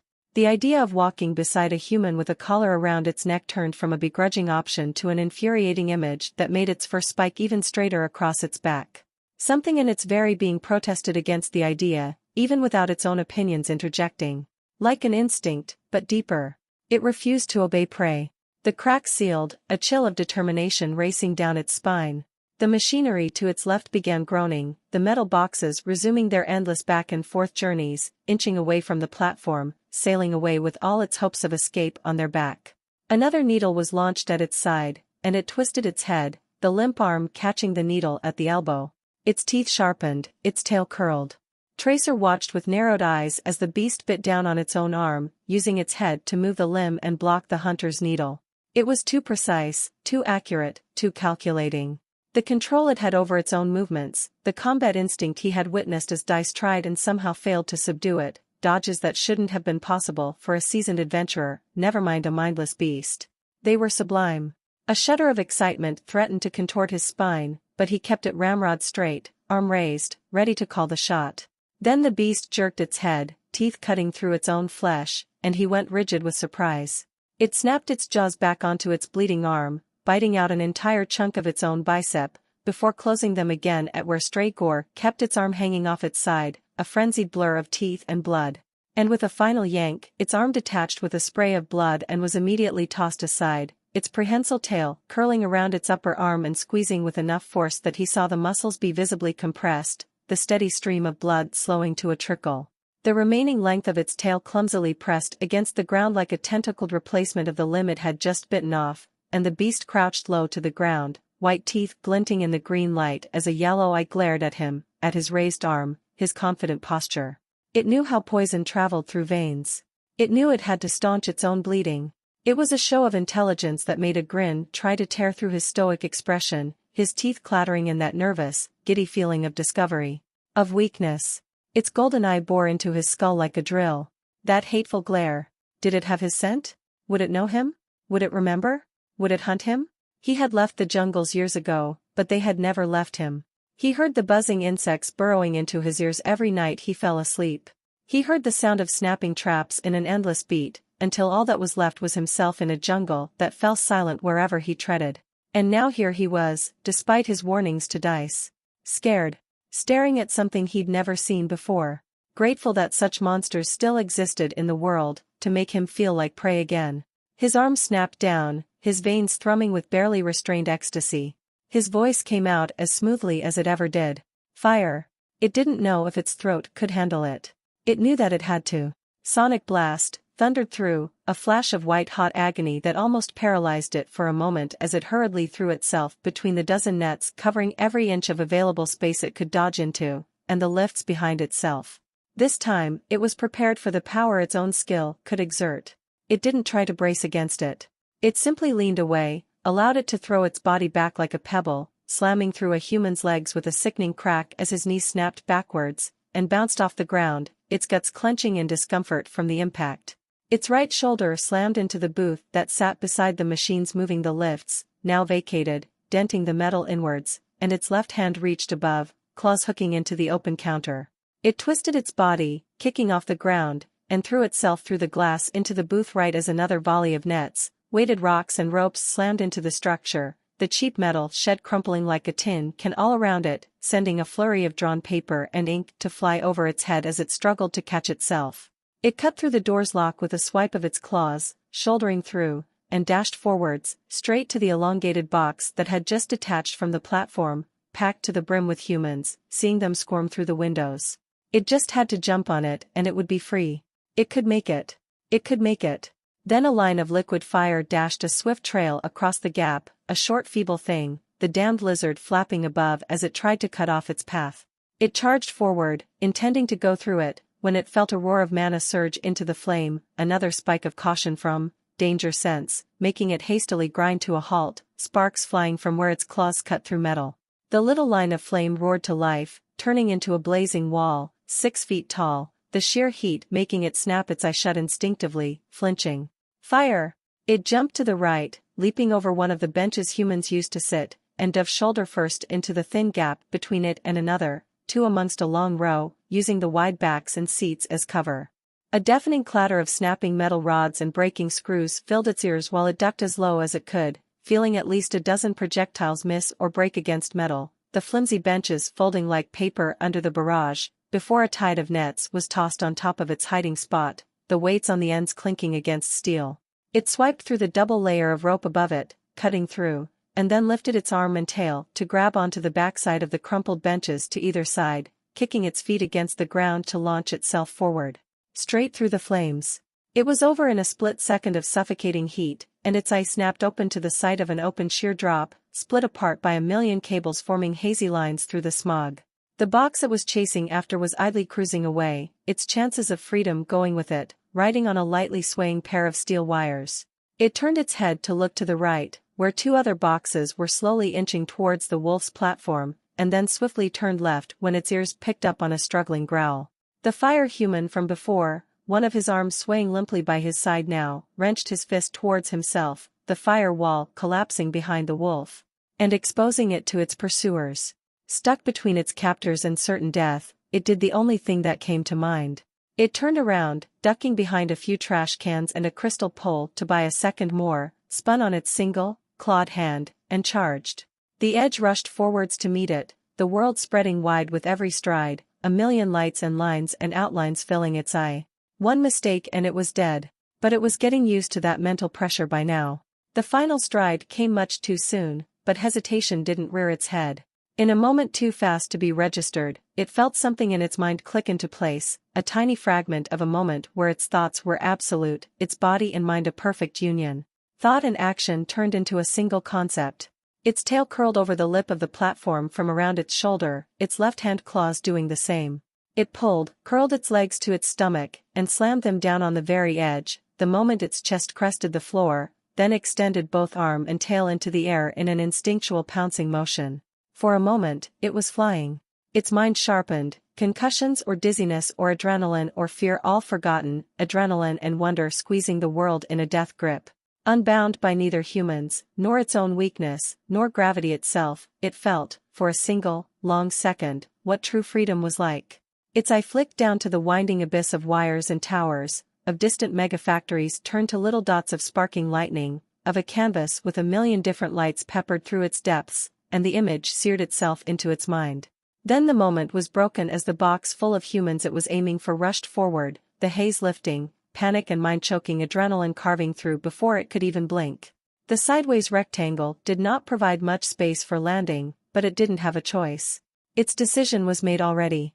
Its tail let go of its arm, managing to slam its middle point around the anchor that supported the entire metal box from the two taut metal cables that carried it, and its left arm desperately extended to the side. Its ribs, already frayed, did not handle the impact well. A short, violent wheeze left its lungs as it hit the box, like a punctured balloon getting punched, and its tail and fingers both instinctively went rigid. Its tail strained and cracked oddly as its momentum tried to carry its lower body forward, only stopped by its desperate grip, and its upper body fared no better, bouncing off the box's roof for a brief moment before sliding. Its claws carved jagged lines into the smooth roof of the box, until it noticed and blunted them, just in time for its body to be half hanging off the side, elbow wrapped around the box's roof and leg scraping for a grip right above one of the box's windows. It panted, wheezing through a bleeding throat, feeling its pulse scream and pound through every tiny vein of its body, from its fingers to its tail, and with an effort that felt 1,000 times more intense than any other activity it had been up to today, it pulled, an empty wheeze coming through its throat, bereft of vocal cords to form the growl it wanted to make. It bit onto the box, hooking a single canine into the metal and blunting the rest of its teeth, and used its severely overstrengthened neck to assist, managing to drag its chest to the flat top, then kick at the metal as it pulled with its tail, scrambling sideways onto the flat roof. Then it slumped, its blood-soaked tongue hanging out of its mouth and meeting delightfully cool metal as it fought for breath, seeing spots dancing in its vision. Its tail lethargically let go of the box's anchor to press back down on its arm, the crimson not yet having scabbed enough to staunch the bleeding. It caught a flicker of fire out of the corner of its vision, and tilted its head just a bit, watching a steady flame licking away at its fur, sporadic and sputtering as the oils, blood, and water in its fur fought the heat and slowly won. How long had that been there? It didn't care enough to smother the fire. It would go away on its own. It was more concerned with its body. Its lungs felt destroyed, like they'd been thrown between two moving gears, crushed to a pulp, then strung back together and shoved into its chest. And with the momentary hope of freedom and calmness, the pain of everything slowly began to register. Its glare moved from its fire-licked shoulder to settle on the platform, a solid 60 feet away and half that distance above, seeing humanoid shapes flutter about the edge and snap at each other. Then a human climbed onto the hook-shaped mechanism that loomed above the green lights, wrapped a bunch of fabric around the wire of the wolf's lift, wrapped his forearms around said fabric, and jumped off the spinning machinery. It wasn't sure what it was expecting, but the human's idea seemed to work flawlessly, the fabric steadily speeding him towards itself. Another few seemed to consider the idea, glancing back and forth, but none followed their singular brave kin. To its right, another blur of battering wings descended, and it resisted the urge to screech in frustration as it tried to rouse some energy out of its abused body, knuckles grinding into the slightly swaying box beneath its chest and pushing down, lifting itself up on limbs burning with exertion. It did not think about the unfathomable drop below. It didn't even dare look down. It didn't need to look down to feel the entire box and the worried humans squirming about inside. It raised itself up, still using the end of its tail as a curled, tentacled replacement for its arm, a motion that had gotten a lot more comfortable to use since the first moments it did so, and watched. The human's cloth started smoking, halfway to its ride, and the wolf had no idea what his plan was. Had he not seen it use Sonic Blast less than a minute ago? How was he going to stay on the box once he arrived? The flying reptile then screeched, wrenching itself to the side and diving straight towards the wolf, and it braced itself for a free snack, lowering itself and half-turning. Only for the blasted thing to immediately halt and flap its body backwards the moment the wolf glared at it, then started flying in a wide circle to the right, forcing the wolf to turn with its movement to keep the thing in its sight. It hated this thing so much. Another spew of fire was launched out of its mouth, cutting the 30-foot-long metal box in two, and the wolf idly wondered how much the infuriating ball of scales could hold in its little body as it glared at it. Then it realized what the reptile was trying to do. Cut the area it could dodge to into a smaller piece. And distract it. It probably thought the wolf couldn't feel the human rapidly approaching behind it. Just to prove the thing wrong, it ignored its screeching, keeping it in the corner of its vision while it turned to face the human, and in a bout of unexpected frustration, the lizard dashed forward to draw its attention. A lot closer than before, a lot closer than it should have. Its tail unwound from its arm as its legs curled close to its stomach, and its tail pushed onto the box's roof like a spring as it kicked its lower body upwards, sticky veins flaring out of the tip of its tail as it snapped through the air, only its claws burrowed into metal preventing it from detaching completely from the container. The thing tried to flap backwards and halt its momentum, but that only made its wings extend far more forwards than before, even if they succeeded in halting its body. Slime-covered veins slapped onto the tip of a flimsy wing, and a single hurried surge of nerves turned the slime to an unbreakable bond that jerked the flying lizard aside with a shrill squawk. Its tail continued the swing, slamming the reptile onto the roof with a dull, light thud.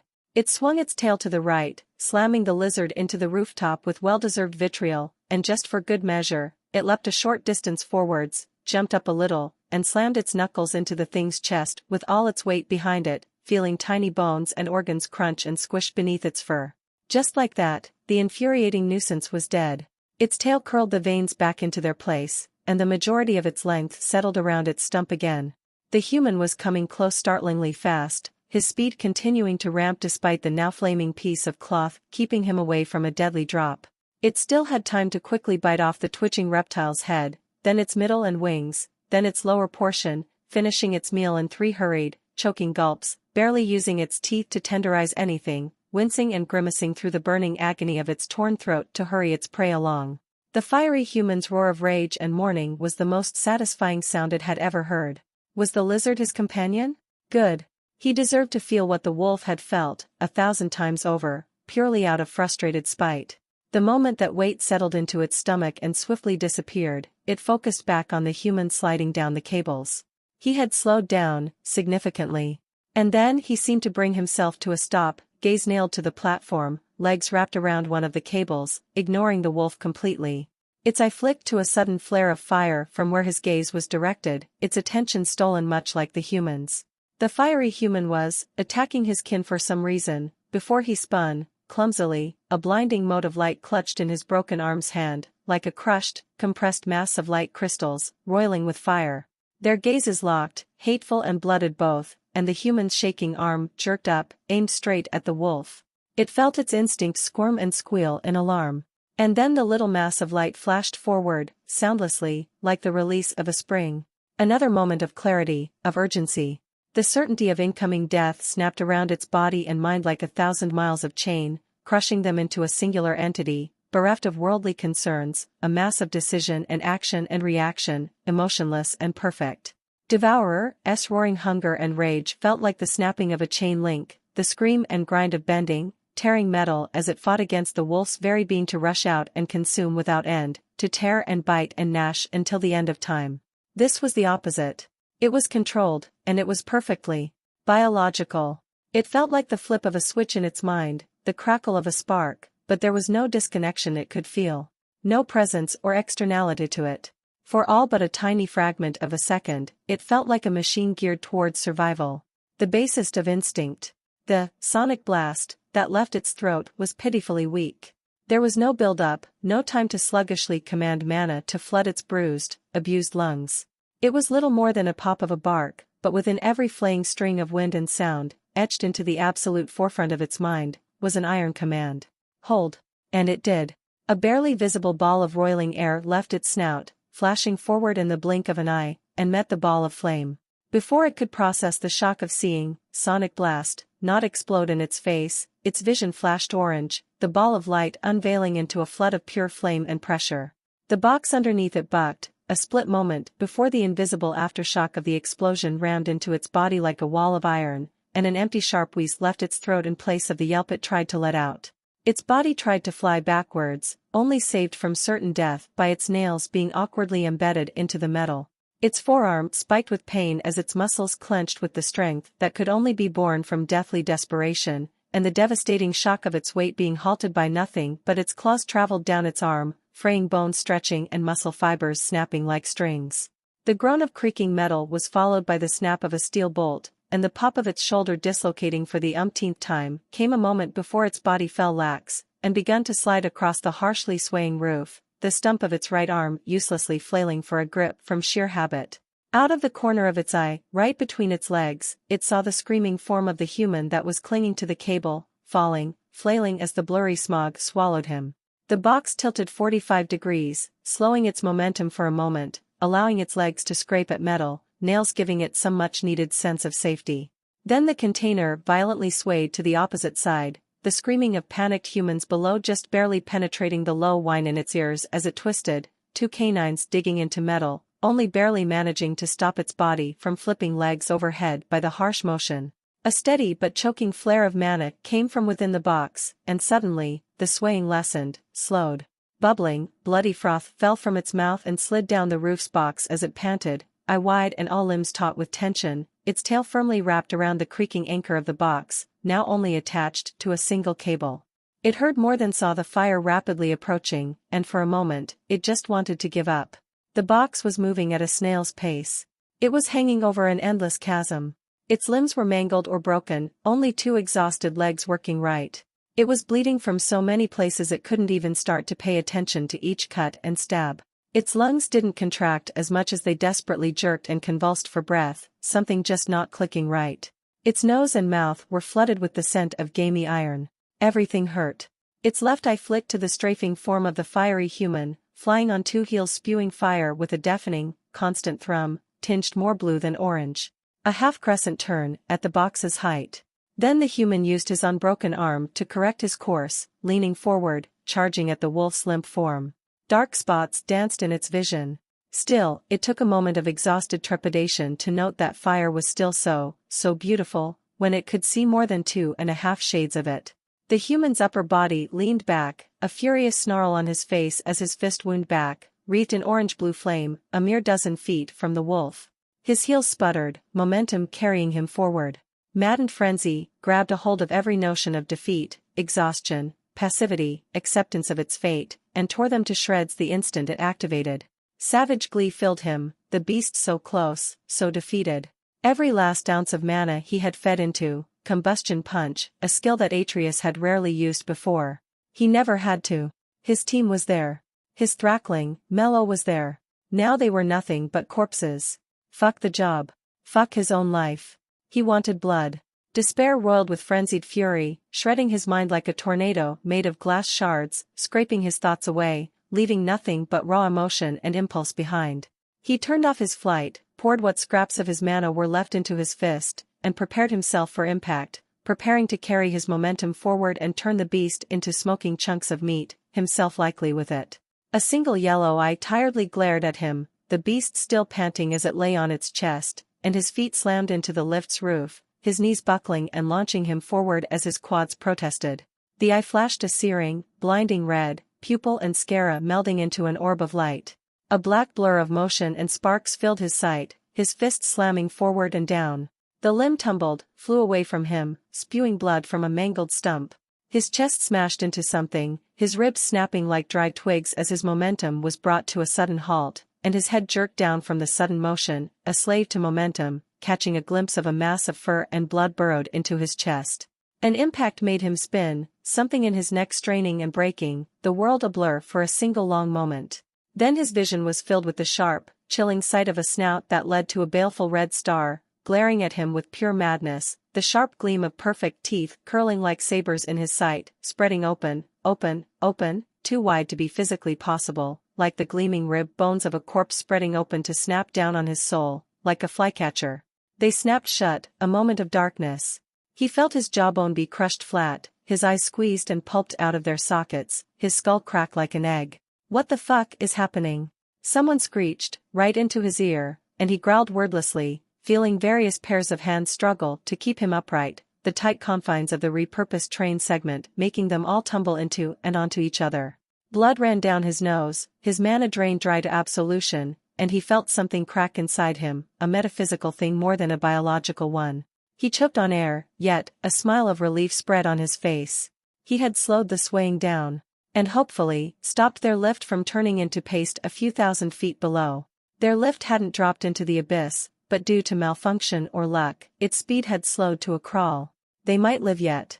Open the hatch. Call for help or something. A woman yelled, and he grimaced in frustration. He had no energy to act upon, stumbling into the arms of some random stranger who mumbled random shit at him as he tried to remember how to use his legs. Help! They're shooting fucking fireballs at us. He'd never used his entire mana pool and beyond in the span of mere seconds before. The skill's low level likely didn't help. He should have trained harder. So tell them to stop. I don't want to die. He tried to raise his voice, tell them to shut the fuck up for a moment, certain he'd felt something on the roof that was likely what the bastards above were mindlessly shooting at. He was a fucking silver-ranked adventurer. If his hands would fucking move, he just had to flash the symbol and everyone would likely listen, if only for a moment. But his hands didn't move, twitching and swaying, barely listening to his commands and seemingly doing whatever they wished, and his voice. All that came out was a wet cough, blood dribbling down his chin, something phantom-like in his chest squeezing.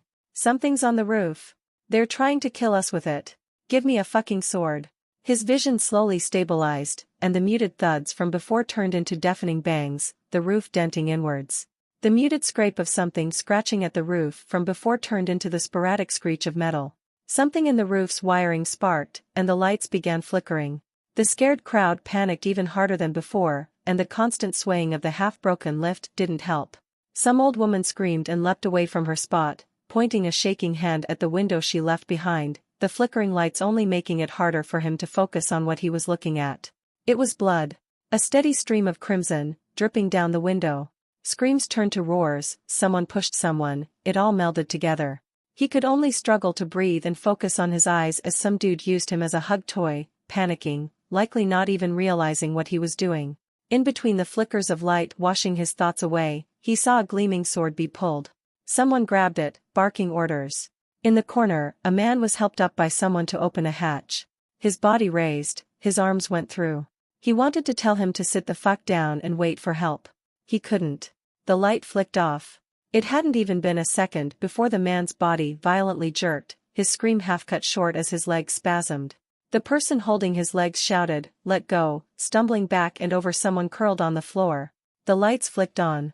The man didn't fall, only being pulled up a foot higher by something out of sight, a choked wet gurgle predating the tide of blood that rushed down the visible half of his stomach, splattering on the floor, his shoes, the window. Everyone jumped back, squeezing themselves into corners, screams of terror making his ears ring. This wasn't how he wanted to die. To some fucking thing he didn't even get to see. But his limbs barely listened to him. He had no mana left. And not a single other person in this lift knew how to do anything. They were all workers, civilians, factory bookkeepers. He supposed that there were worse ways to die. Probably. The kicking, the noises, they abruptly cut off, the man going limp, and with a wet squelch, his headless corpse limply dropped into the lift, crumpling to the floor. A black blur shot through the open latch like a bullet, like a hole torn into reality, pitch black beyond comprehension, and the faint impression of a canine shape was the last thing he saw before the lights flicked off, the horrified screams of the dying and the splatter of blood being the last he ever heard as he swallowed down the heart-stopping terror clutching at his heart, and closed his eyes. A second passed like a year, 2, 10, 30. A sharp agony cut into his collarbone without warning, up his neck, and then he felt something in his spine snap before darkness claimed him. Maddened frenzy didn't last long enough. Not nearly long enough. When the mindless desire for pure violence suddenly faded along with its strength and energy, it was all it could do to not collapse on the floor right then and there, the sudden retreat of the heart-searing anger almost giving it mental whiplash. Its jaw slackened, some unidentifiable mass of flesh hitting the wet floor.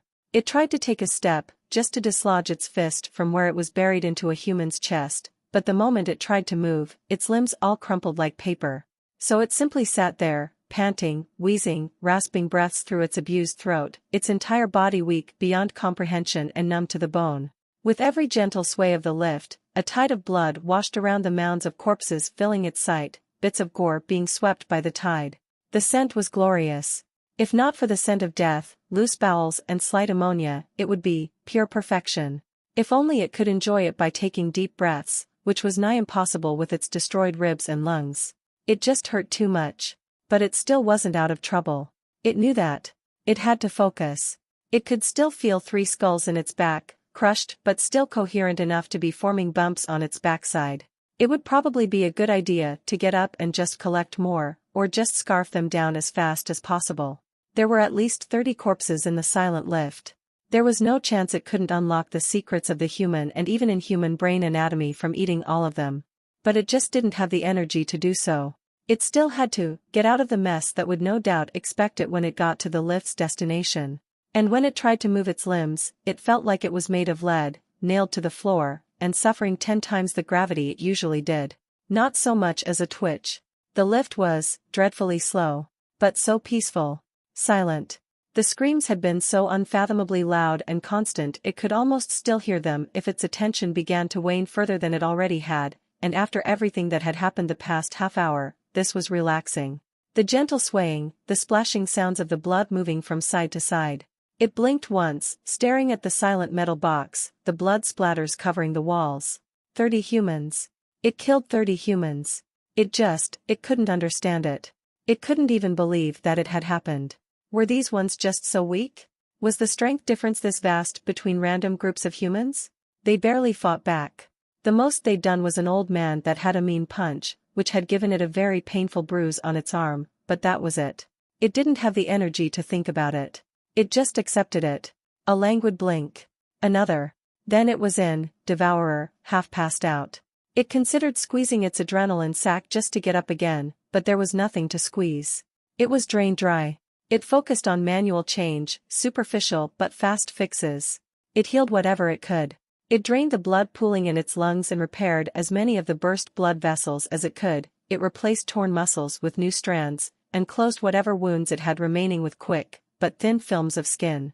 Then it forced as much essence as it could into devourer, making blood and putting it in its body, just to replace the frankly terrifying amounts it had lost, and rested, focusing on vibrations as much as it could. It might have been half an hour, or 10 minutes, but the faint whisperings of solid ground came through the groaning roof. And more, and more. It forced itself to awaken, getting up on trembling, barely functioning limbs. The platform clicked into place with an unsteady jerk that made the wolf drop to the floor again. It grit its teeth and forced itself up again, antennae brushing the metal ground through the quickly thickening crimson slime covering it. Its exhausted mind considered its chances of success against 30 armed humans, all waiting for it, bolts and sticks and needles trained at the metal box. And likely far tougher than the ones it had fought inside the lift. There was a sewer entrance right in front of the platform. Just 20 feet. But it couldn't even run. It racked its brain, and the only thing that came to mind was mana. It had plenty of mana left. And its course of action. Intimidation and deception. It had nothing else left. The doors groaned, creaked, then finally slid open, halfway, lopsided. A small tide of blood came rushing out, the lights flicking off. Darkness was scary, wasn't it? To humans, at least. Echoes of oblivion, activated. Its slime veins, trembling and squirming and barely responding, gripped onto the crushed, deformed skulls in its backside, and brought them out into the open air, 3 floating messes of flesh with the vague shape of a human face. Its tail curled around its arm. And with a desperately steady gait and confidence it didn't have, it started walking. The creaking lift slowly approached, and the sound of groaning screws was the only sound to grace the tense silence they held. Closer and closer. The lights within flickered, and as it got closer, the dark red blood coating every window in wild splashes and dragging handprints became all too easy to notice.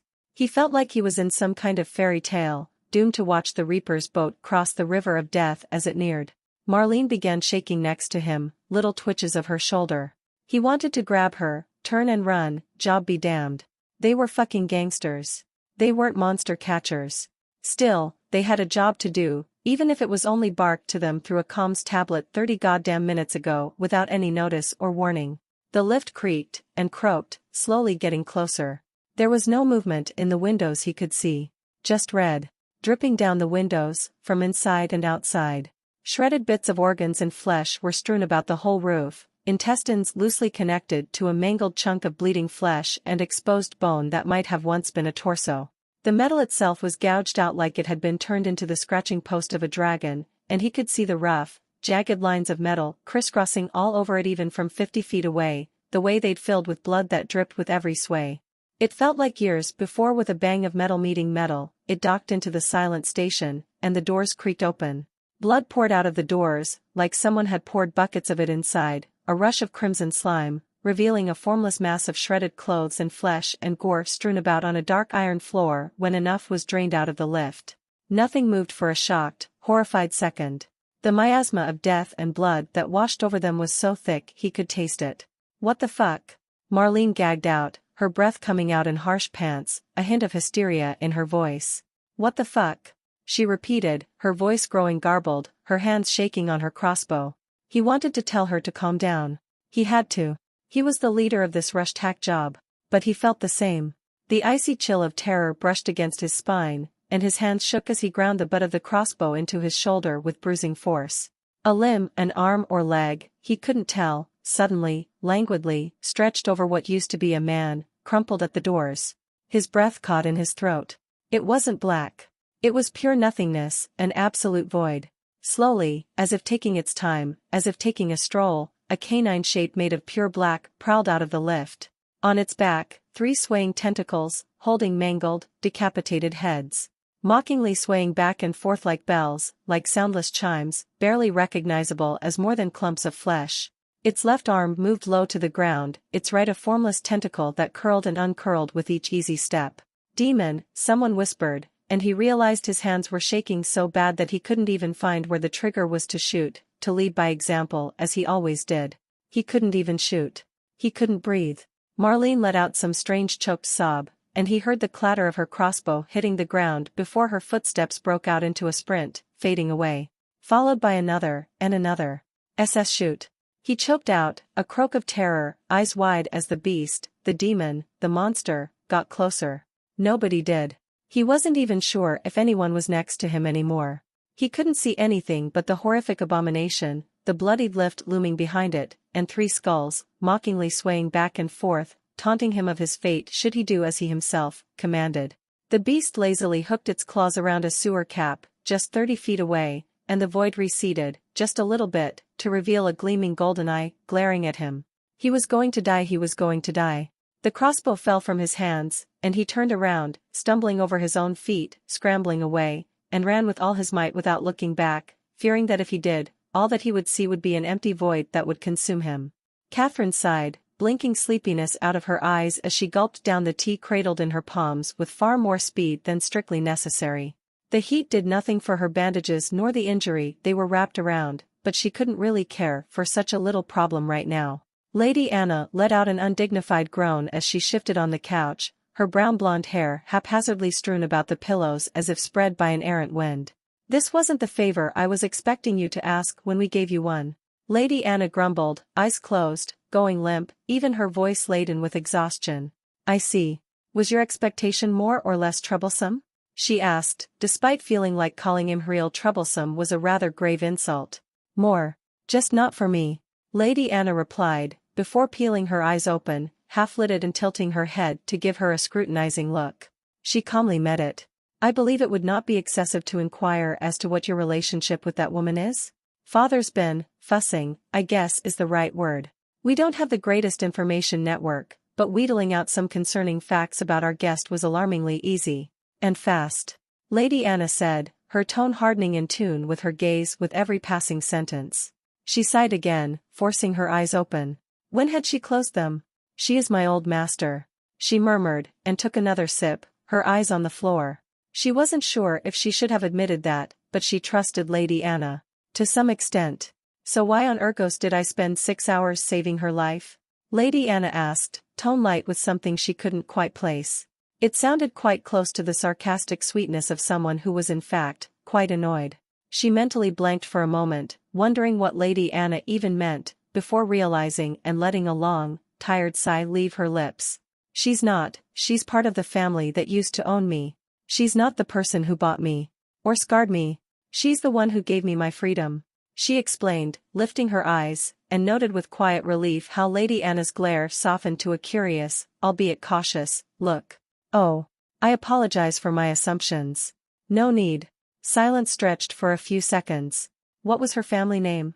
Lady Anna asked, and with backbone that was long absent in her life until now, she gave her a thin-eyed look of warning, her black eyes meeting green. "Neither caved." Lady Anna huffed. "This isn't curiosity. I need to know, in case they send someone to take her, or somehow implicate us with her. Most highborn families aren't content to just let their children walk off into the dungeon. Especially elves that have children once every half-century at best." She worked her jaw for a moment, gaze straying to the rich mahogany wood that lined the walls in the waiting room. "I cannot tell you. I do not know if I can trust you with that information. Should you know, how would you guarantee nobody else comes to find out? How would you guarantee that you won't be forced to tell them? I refuse to let loose information that might implicate her back into politics, into people seeking to use her as leverage, or a pawn, or a trading chip. I cannot risk the chance of her family finding out where and who she is now, and taking her back." "Why not?" Lady Anna asked, brows furrowed. "Surely going back home after all, that dash," she continued, waving her hand at the medical bay's closed door to emphasize, "would be a pleasant change in comparison." "It wouldn't," she replied, a lot more snappily than she intended, and watched Lady Anna's brows raise in response. "Apologies. And my reply was rather hasty. I mean more that, while maybe it would be preferable to living as a cripple in the dungeon, that is not our decision to make for her. And I will not elaborate further. It is not my place." Lady Anna's eyes slid shut, and she sighed. "All right. If you can't tell me, I'm afraid you'll have to take her and leave tomorrow, as soon as possible. She should be all right, on all fronts except her eyesight and arm, as those are not something I can do anything about, nor can any healers in our employ. Should any complications arrive, send a radio message from the relay station. You know our frequency. It might take a bit to reach us, but we'll get it, and I'll tell you what to do. I'm sorry for this, but we're all in a precarious situation. We cannot afford to have complications like this lying around, figuratively and literally." Catherine took a deep breath, already planning things out in her head as her eyes flicked to the scruffy green head poking out from behind Lady Anna's couch, staring at her. Route back to her apartment, trip supplies. How to keep her safe. How to budget what was left of Imhriel's money in a way that would bring her back to her feet, to some extent. Did she have time? Room? What would she do with the goblin? Now that Lady Anna had temporarily fired her, she might have to find a different job. Maybe 2, or even 3, if Imhriel couldn't work. At least until this Civil War business settled down. If it ever did. Would she have to flee Karmra with her? She didn't know how civil wars ended. Some type of massacre or genocide wasn't, out of the range of possibilities, at least. Considering Imhriel's actions, if the kingdom won, she might have to grab her and go to Sintha. The cost of that was enormous. Getting a ship to and from Karmara to any of the 3 continents that surrounded it needed an entire armada of battleships, armed to the teeth with enough warding and magecraft to fund a small kingdom for an entire month. For each individual trip, the entry fee to boarding such an entourage was equally over the top. Maybe if she was a close friend of the sole trade company that could afford such shipments, she could get a discount, but that wasn't even a far-fetched option. So, new jobs. Multiple. As long as it didn't involve prostitution, she'd do it. She didn't mind. She'd work herself to the bone for her, as long as it helped her. She was used to it. All right. They sat in silence from there, each too tired to continue a discussion that had brought itself to a close. Minutes passed, her eyes growing heavier with each second. She'd done a lot today. 6 hours of pacing behind Lady Anna as she healed Imhriel had likely not helped. Then an idea popped into her head. Her eyes, with a small and fast struggle against exhaustion, peeled open. Lady Anna. A questioning hum was her reply, and so she answered. Would it be possible to give us a golem's eye? Not an implant, or a flesh graft, just something she could wear around her wrist, or neck, and use to see. Mana activatable, at least. Lady Anna's eyes flit open, half-lidded and hard, staring into the ceiling for a moment, before nodding slowly. We can do that. They're not terribly expensive. Should have one in a few hours of me sending the request. Now let me take a nap, please. Lady Anna mumbled, closing her eyes, and Catherine nodded. It had been a very tiring day for both of them. The hazy, soft embrace of sleep slowly enveloped her mind, her body slackening on the couch as the minutes ticked by. A desperate scream pierced through the night and her heart both, drilling into her ears, barely muffled by the wall separating the 2 rooms. Catherine, calm down. She's probably Lady Anna started, forcing the words through a yawn, but she blocked her words out, heart clenched with worry and ears strained to hear any other sounds from within the room. She launched herself forwards, stumbling over the coffee table and sending at least 4 things to break on the floor, and she crashed into the door, wrenching it open with more strength than she'd intended. She only caught a glimpse of Imhriel's torso violently jerking up from the bed and had the time to let out a gasp of surprise, before a flash of orange rushed to fill her vision. She took a deep breath, hearing the wolf's footsteps draw further and further away, struggling to keep herself calm. Its steps grew fainter. It will come back. It will come back. It will come back. The soft thuds of its paws turned to less than a whisper, a mere hint of existence like the puff of a drawn-out breath, before that too disappeared. It was going to come back. Imhriel knew it would. She gulped as seconds turned to minutes, each breath infinitesimally faster, deeper than the last. There wasn't enough air. Rational thought cracked under the weight that crushed her lungs, and as she panted, harder and harder, she clung onto that single thought. It would come back. It had to. It wouldn't leave her. The pipe tightened, what was once a curved but relatively flat surface turning into a tight curve under her back. She realized that she couldn't even hear her breaths anymore. Not a peep of sound. Nor a single ray of light. Bile rose up her throat, her stomach clenching painfully, and she opened her mouth to yell, to call it back, to scream for help. Nothing came out but a soundless huff of air. There was no scratch at the back of her throat. No vocal cords. She struggled onto her stomach, soundlessly gasping for air, feeling the unending chill of complete and utter isolation, despair, and hopelessness pierce her very soul like a billion freezing needles. Her nails scraped at rusty iron as she wriggled, trying to scream for it to come back, for help, for anyone or anything to come to her, hearing little more than the brush of a feather against her own eardrums. The pipe tightened, for every inch of space she crossed, another inch tighter. Her shoulders were crushed into her spine, her hips forced to conform to the width of her waist, her bones bending from the force. Squeaks, the soft patter of 1,000 little feet. She tried to buck, to squirm like a worm, to wriggle forward like a maggot, like the insect she was. The pipe pressed harder, digging into her chin, the back of her head, pressing her into its shape, her bones snapping like twigs. She tried to kick with her feet, to press forward, but couldn't move an inch, the pipe ensnaring her in an iron grip, crushing, holding. The squeaks turned to screeches. She screamed into the void as she felt the familiar sensation of teeth, digging into her feet. A sharp, deafening bang to her right was the impact that made the glass mirage shatter and snapped her back into reality. She bolted upright, her abdomen cramping from the sudden movement, and a loud, sharp gasp of surprise came from somewhere to her right. Her left arm wrenched itself forward, a hasty, spark burst, blowing out of her hands just to buy time, create some distance, her body curling to the right and bucking forward to slide off whatever she was laying on. The sparks hadn't even finished rushing out of the invisible framework over her palm, before she sent a wave of mana out into her surroundings, feeling rough outlines. A woman in a coat, a smooth concrete floor, shelves covered in jars, a couch. Her legs hit the floor. And completely buckled, without a hint of resistance. She activated haste right as her knees slammed into the hard floor, and she put as much mana as she could into a flash of Illumina, being rewarded with a startled shout by her assailant.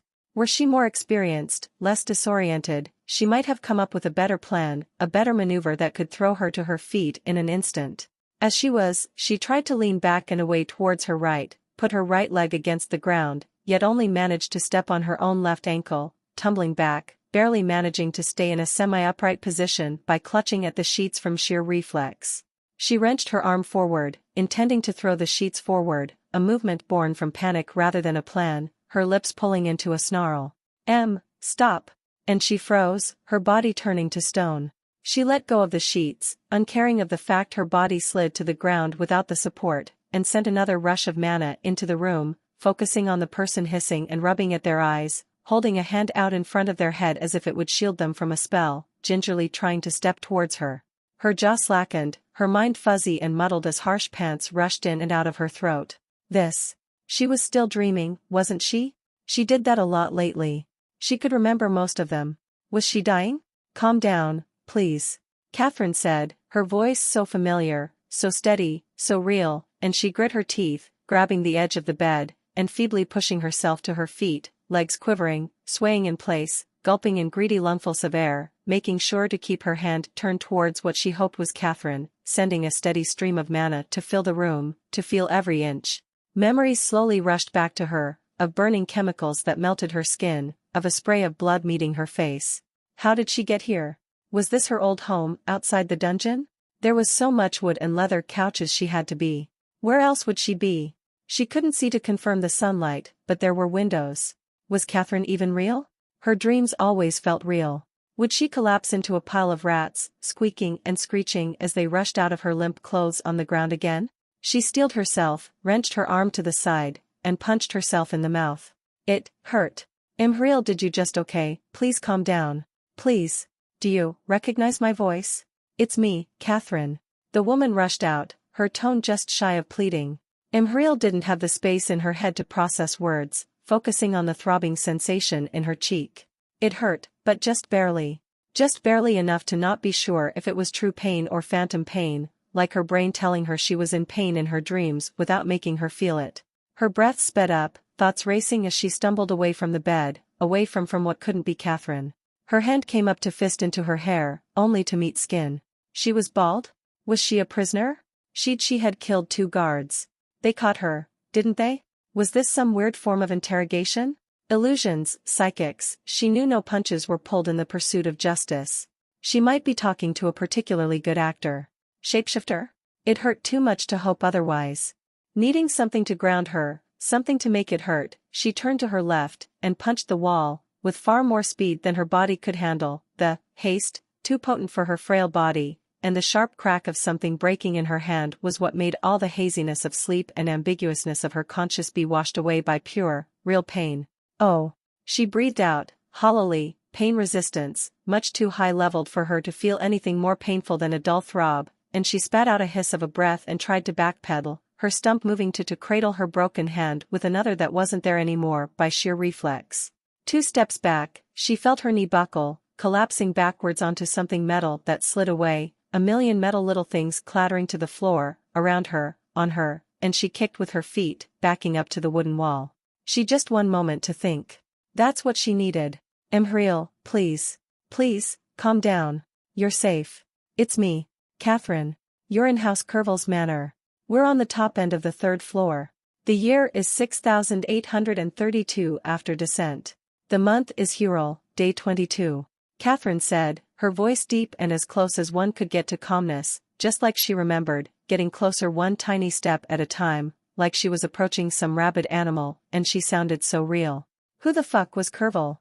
And she couldn't remember what year it was before she'd been dropped into a rat-infested pit.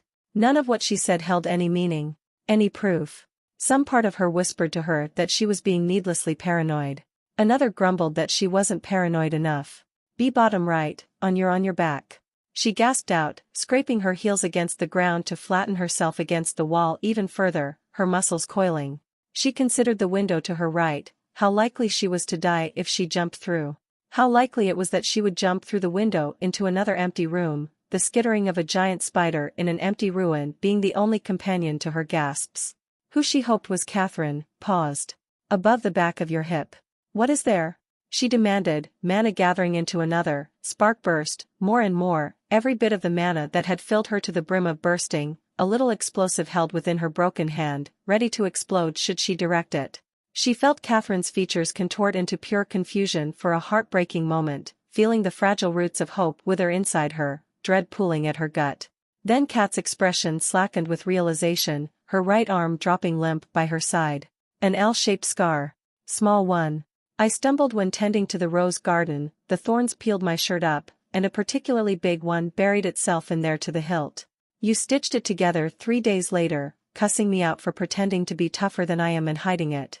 Catherine said, a healthy dose of fondness in her voice as she resumed her steps, passing the couch and carpet, the metal table that smelled far too much like disinfectant, a mere dozen feet away now.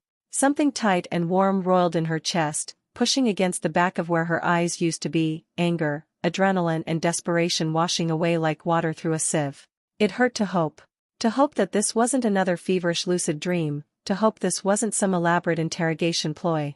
But the proof was there. The throbbing pain in her hand, the memory nobody but the two of them had, and one of the two faces she feared she'd never see again, the voice she'd started to forget the pitch of, after 2 impossibly long years of separation.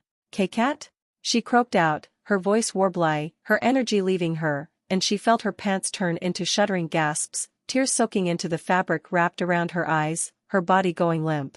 Yeah, it's me, M.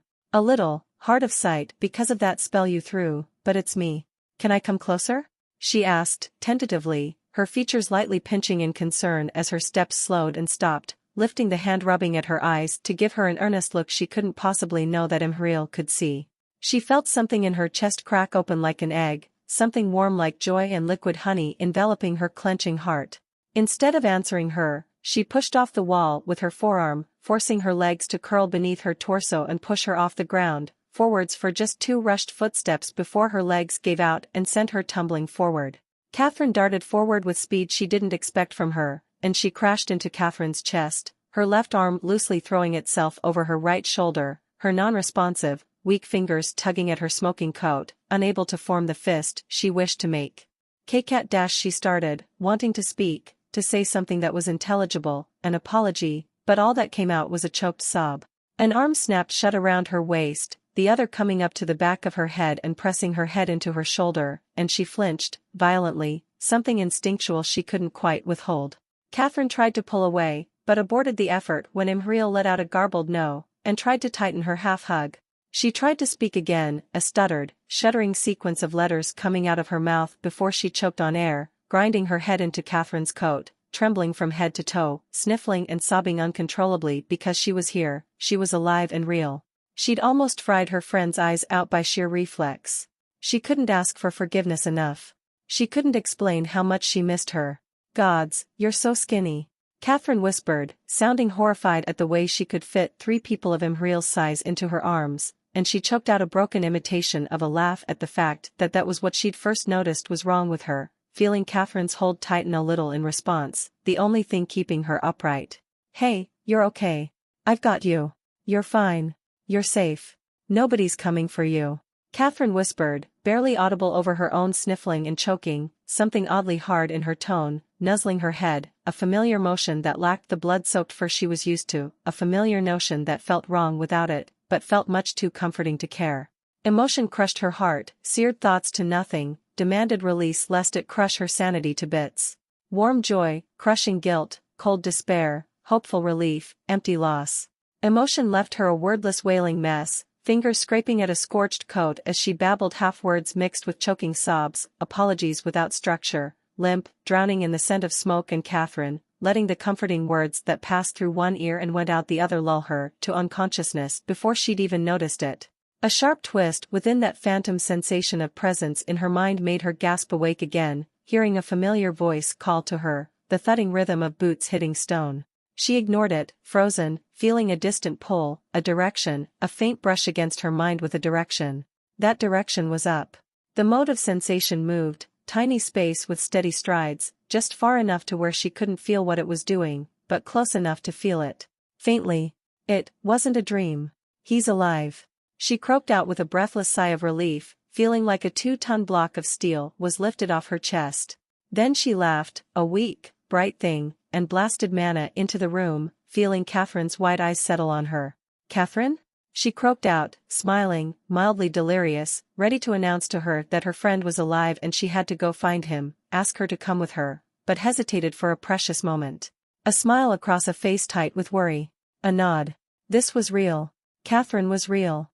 Her murderous canine friend was real and alive and fighting something right now. There were a lot of words, speeches, possible conversations she'd play out within her mind when the wolf would drag her through the pipes, about what she would say and how to her best and longest friend. Her mouth opened as she struggled to push herself higher up on the bed, then dropped open, slack, feeling like someone had just pulled the rug out from under her, her body freezing. She couldn't feel him anymore. Just like in that sump, there one moment, and like a light bulb flicking off, gone the next. But that didn't mean death the first time, apparently, and likely didn't mean death now. That didn't even mean he was injured, as far as she knew. It could be a skill it was toggling on and off, or something erratic by nature. Besides, he was a wolf. He was a tough bastard. He was still alive, likely strolling along some alley after whatever fight he'd just had, munching on someone's hand. She knew he was somewhere above, too. And she still had Catherine, staring at her with a concerned pinch in her features, extending a hand to her shoulder and squeezing wordlessly. Her breath stuttered, and she quickly swallowed. Hi. I really missed you. She eked out, unsure of how to begin or what to say, mind mildly overwhelmed by the suddenness of everything. Should she tell her? Was it safe? Did it matter? Catherine's smile widened. Hey, I know you did. You told me plenty last night, she said in a tone laced with mild tease. Before she could respond to that embarrassing tidbit, Catherine forged onwards. It's a little early, but do you want to eat something? You really need it. We can talk later. The casual tone really helped with calming her down. If she just stopped thinking so hard, she could almost forget she'd not seen Catherine in 2-something years, and her other friend was against all odds, alive. She tried to wet her lips, but her tongue was as dry as sandpaper. All too aware of the black hole eating through her insides where her stomach was supposed to be, she sighed. Do you have blood? And water? She murmured, and felt herself shrink even further into her warm and soft blankets at the blank stare she perceived on Catherine's face. Why are you drinking blood? Catherine bluntly asked her, her voice hard, and her head snapped to her, despite the lack of eyes to convey her surprise at the sudden change in her voice. It's a trait. Vampiric. Blood heals me and feeds me. So, she eked out before leadingly trailing off, and Catherine opened her mouth, before her jaw clenched, and she clicked it shut. Later. Catherine repeated quietly, seemingly to herself, and nodded with an audible sigh. Okay. Give me a second. Do you need it straight from the source, or would a syringe work? I don't know. She breathed out, and Catherine nodded, before turning away and walking to a metal table on the other side of the room, covered in little pots full of medical tools, and beginning the process of drawing her own blood. She took the time of silence to try and process everything. It felt wrong to sit here, comfortable and warm, when she had so much to do. She had to go find the wolf again, she had to finish that creepy guy's chore from the sewers, sell the... Where was that golem core? Judging from the plain and light clothes she was wearing, someone either stole it, or if she was willing to be very optimistic, it was being kept in a safe place somewhere around here. Don't touch that. Catherine's voice snapped, and she turned in her direction, brows furrowed. What? She croaked, confused. Not you, the goblin. Catherine clarified, voice soft, and another pulse of mana revealed what she meant, a childlike figure skulking back into its corner to curl into a ball, its oversized shirt mostly being used as a rucksack, its large, pointy ears curled back like a scared puppy as it wrapped its hands around whatever was in its shirt. She couldn't really feel what was in there, nor did she care enough to try. Her mind drifted back to the man in the sewers and the job he'd given her. 3rd floor, 4th quadrant, walk down Street 93, just past the open square. Ask for the bishop. Tell him the password, sell the golem core to him, and give him the compass. The password is the phrase. She trailed off in her mutterings, her brows furrowing as she struggled to remember. I saw a ghoul on a conveyor belt, and it turned around to smile at me. Right. That didn't mean anything as long as she had neither core nor compass, but having that hanging over her head was disconcerting at best. Would he get mad at her for not doing her job? He could probably easily kill her. Nobody weak delved that deep into the sewers, and nobody sane stayed there for long. That freaky mutant hanging from the pipes down there was proof of what happened to those who did stay there too long. Right, so, she had to find out where the wolf was. Fast. Then finish that man's orders, and use whatever favor she gained from the priest of that church to beg them to find a vampire to turn her. Something which might not even work. But even if it didn't work, she could see.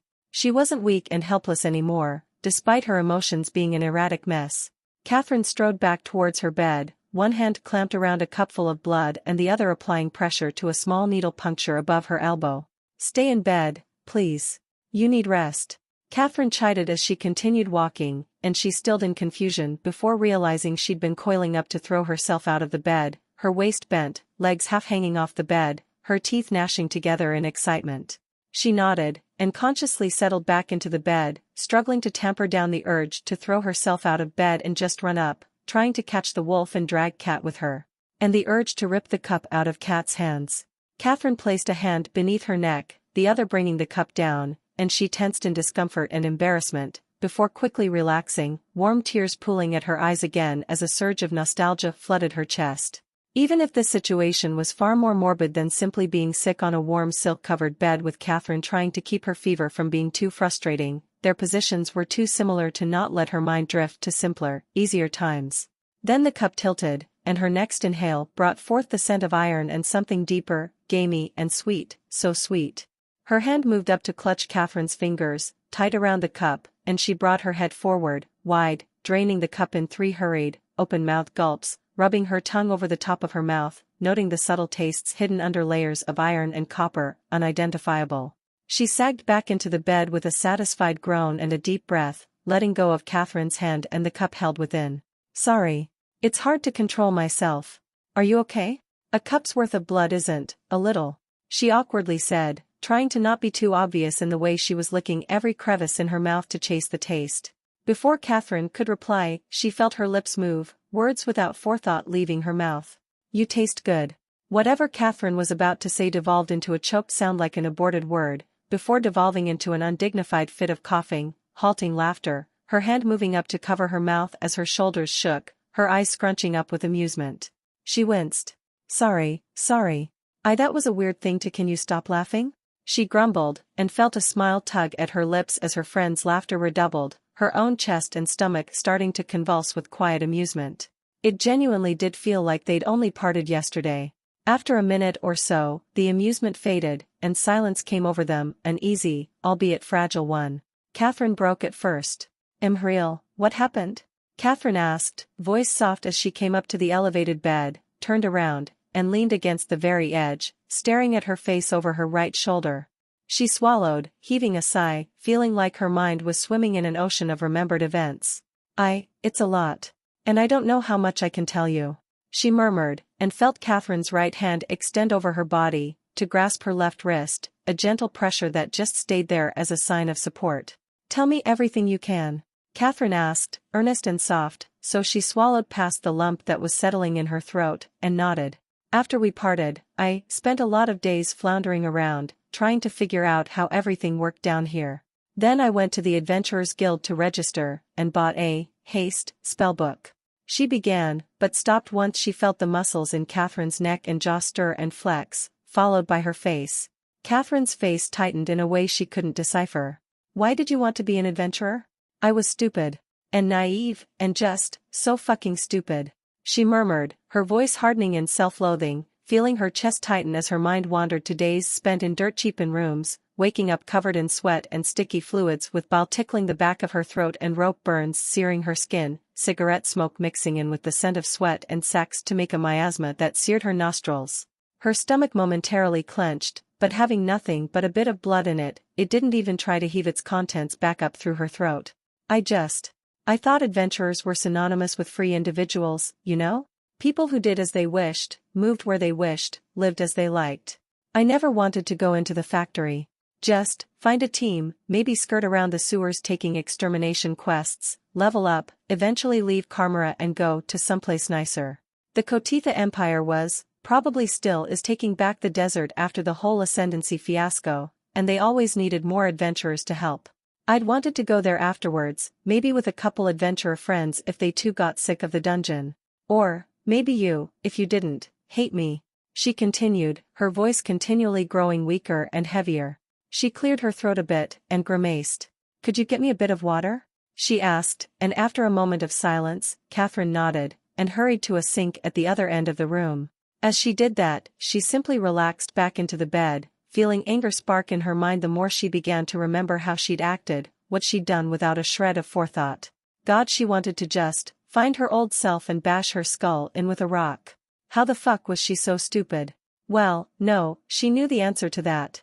It just didn't quite make accepting her past absurd naivety any easier. Catherine came back, and she quickly drank the small cup of water, before gesturing to hand the cup back to her, and feeling immediate guilt for treating her like a servant. I can, take it back. She offered, drawing the cup away from Catherine's reaching hand. A slow, confused blink, a tilt of her head. You're exhausted and recovering. And I want to hear your story.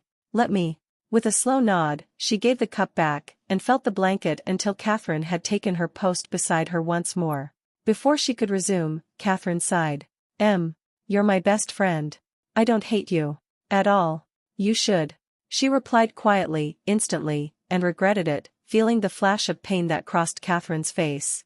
Fearing a little, that Catherine might follow logic and agree with her regardless. The only thing you've ever done that has wronged me, is dropping freedom into my lap and walking away without giving me the chance to enjoy it by your side, Catherine said, softly, and grabbed onto her wrist again. Warmth and confusion warred for dominance in her head. That how could she even think that? Her jaw trembled as warm tears dribbled out of her tear ducts, guilt stabbing icicles into her chest, and her throat tightened like someone had put their boot on it. Why your be back? She sniffled, gritting her teeth because why couldn't she stop crying? Is not your fault, Catherine ground out. I don't care about my back, Imhriel. I'm not crippled, and looks hardly matter to me. It's just a bunch of scar tissue. Stop beating yourself up over that. It's been years. But, I'll that pain. They would whip you, she hissed out, before pulling her head back and digging it into the pillow under her. Okay. If you say so, okay. Okay, as in, you'll stop beating yourself up over an old and forgotten bunch of injuries, or? Catherine asked leadingly, softly, and she gulped. I'll try. Catherine nodded, smiling a little, rubbing her thumb into her left wrist at the pulse. It was immeasurably comforting. Good. That's all I can ask. But, we got off track. What happened? Her friend asked, and she took a moment to think, to digest. Long story short, I found a team. They looked decent, weren't complete newbies but were looking for someone who could buff their party. Everything looked perfect. I bought a spellbook for haste, I had some minor telemancy and another spell that made sparks, but they told me they really wanted me to get another one. A light spell, because without light, fighting even a rat is near impossible in the sewers, and you never know when a lamp or a flashlight will break. I didn't have money to buy that one, so they offered to. She trailed off, swallowing once, twice, trying to clear her throat as if it could clear the phantom rock that had nestled into its base. You used to like hugs. Do you want one? Catherine offered, softly, and her clattering teeth tried in vain to grit against each other. Why yeah. She warbled out, and then a moment later, she felt two hands settle around her shoulder and hip, dragging her to the edge of the bed, before warmth and softness enveloped her, Catherine's hair tickling her nose as an arm wound around her back and waist to lift her up just a little. Her left arm curled around Catherine's shoulder, and she let out a shuddered exhale of relief as she placed her own head on Kat's left shoulder. Thanks. she mumbled out, muffled even further by Catherine's coat pressing into her face. Go on, Catherine prompted, and she nodded, faintly. Her coat still smelled like smoke. They offered to lend me the money to buy an Illumina spellbook. Gave me a long slip of paper, just a simple loan contract with a blood drop signature. Then, as soon as I'd signed, I don't want to talk about it. Long story short, I became their slave. She murmured, and felt every single muscle in Catherine's body tense and flex, her grip becoming almost tight enough to hurt. Was it as bad as Irithiel? Catherine whispered, steel in her voice, and she tightened her hug, trying to burrow into her friend to drive away the shame and disgust crawling under her skin like 1,000 writhing worms, her stomach clenching painfully. Worse. My mom and never. We were worse. She spat out, her shoulders quivering, her nails digging into Catherine's coat. I fucking hate crying. Why can't I stop? She warbled out, and couldn't contain the little sob that followed. It's okay to cry. I'd be a lot more concerned for your mental health if you weren't crying, Em. The things you've gone through are harrowing to listen to. So, just cry. It's okay. I do it myself, sometimes. You walked into hell, and I'm sure you'll walk out of it stronger than ever with a bit of time. Catherine murmured, poorly concealed rage in her voice as she forced her muscles to relax a little. She spat out a sound, a choked, mangled thing between a sob and a bark of laughter. I've killed people. I killed people, Cat. I'll never be the same. I'll never be the person why you remember again. That's alright, Em. People change all the time. Besides, I don't think you had a choice. Catherine softly soothed. What happened after? She questioned, preventing her from replying to the first part of her comment, likely on purpose. We went to do our regular Rat X extermination request. In one of the waste pits. They hadn't real. She cut herself off to choke down another odd sound that tried to come out of her throat, allowing her friend's warmth to drive away the bone-rending cold in her insides. They hadn't realized how many rats there were down there. And then, they asked me for light, so I gave it to them, and there were so many rats. Not 50 or 100 like we'd thought, it was hundreds, just a wave of screeching fur almost as tall as we were. We tried to retreat, but couldn't do so fast enough. We got overrun. I got overrun. They ate my eyes, my skin, my she gagged on nothing, a dry heave, her body coiling, legs instinctively curling up to her stomach and hitting Catherine's ribs in her panicked rush to curl into a ball. She could never forget the feeling of rotten teeth digging into her body. The grimy, sandy, branch-like texture cutting through into places that have never been exposed nor touched before, the unimaginable discomfort and revulsion, the searing agony of her flesh snapping apart like a network of strings and goo. The feeling of her eyes being pulled out, trying to tug her brain out of her skull with thin strands of agony that snapped and tore. Instead of letting go, Catherine gently shushed her, rubbing soothing circles in her back, barely reacting to the strike. After a few seconds of harsh breathing, she growled through shuddering breaths, wiping the wet blindfold on Catherine's shoulder as more tears just kept coming. I hate feeling so fragile. How did I kill 2 people without blinking and now I can't even talk because of some fucking rats. I'm sorry. She ground out, feeling her nails protest against the leather they were stabbing into. Don't apologize. You're not just human, but the expression remains. I won't judge. Just take your time. When you're ready, tell me what happened after that. No, she weakly protested, then immediately hesitated as she thought of what happened after, the rats. Her unnamed furry companion was a wolf. If anyone knew there was a wolf alive, there would be a manhunt. And if that information somehow reached the kingdom, there would be an army. She hadn't read up on why wolves were so zealously hunted. It was just a reality she needn't look into, she thought, because nobody had even heard whispers of a wolf in centuries, beyond baseless rumors or botched attempts from mad biomancers trying to bring them back for whatever reason. But complete control over biology. What if her friend decided it should procreate? How long would it take before he would have birthed a dozen other wolves, and a dozen more? It's not like he couldn't just change his gender on the fly. What if he could concoct plagues to wipe out the dungeon of human life? What if he didn't need to? The more possibilities arose, the more the vague threat of a lone, intelligent wolf loomed in her mind, and there was no doubt left in her that if the kingdom heard of this, the dungeon would burn to get to her, inhuman friend. She really needed a name for him, at least in her head. Later, the simple, current fact, was that she wasn't sure she could share the truth. Not the whole truth. At least not yet. She didn't know when, but not now. We wouldn't make it to the latch anyway, we were getting overrun. And then, something broke the staircase. I didn't get a good look. We fell down, crashed around the trash pit. My teammates all died. I didn't. There was this creature. Beast, maybe monster. She murmured awkwardly, and felt Catherine's encouraging nod against her shoulder, her hold tightening a little. She wasn't about to say anything that pained her like Catherine was probably expecting her to, but she still appreciated the gesture. It was smart. And for some reason, it helped me. It brought me a healing potion, nudged it into my hands, and after I drank it, helped me by dragging me out from underneath the debris. We sort of just hung around after that. For what felt like weeks. Nobody came for us. Cat, it fed me. Kept me alive. She whispered, and felt Catherine's brow furrow within her mana field. Cat, it fed me. Kept me alive. She frowned in confusion. Why was it so easy to form expressions around Imhriel? She usually couldn't even figure out what her facial muscles did, but now everything just clicked in her head.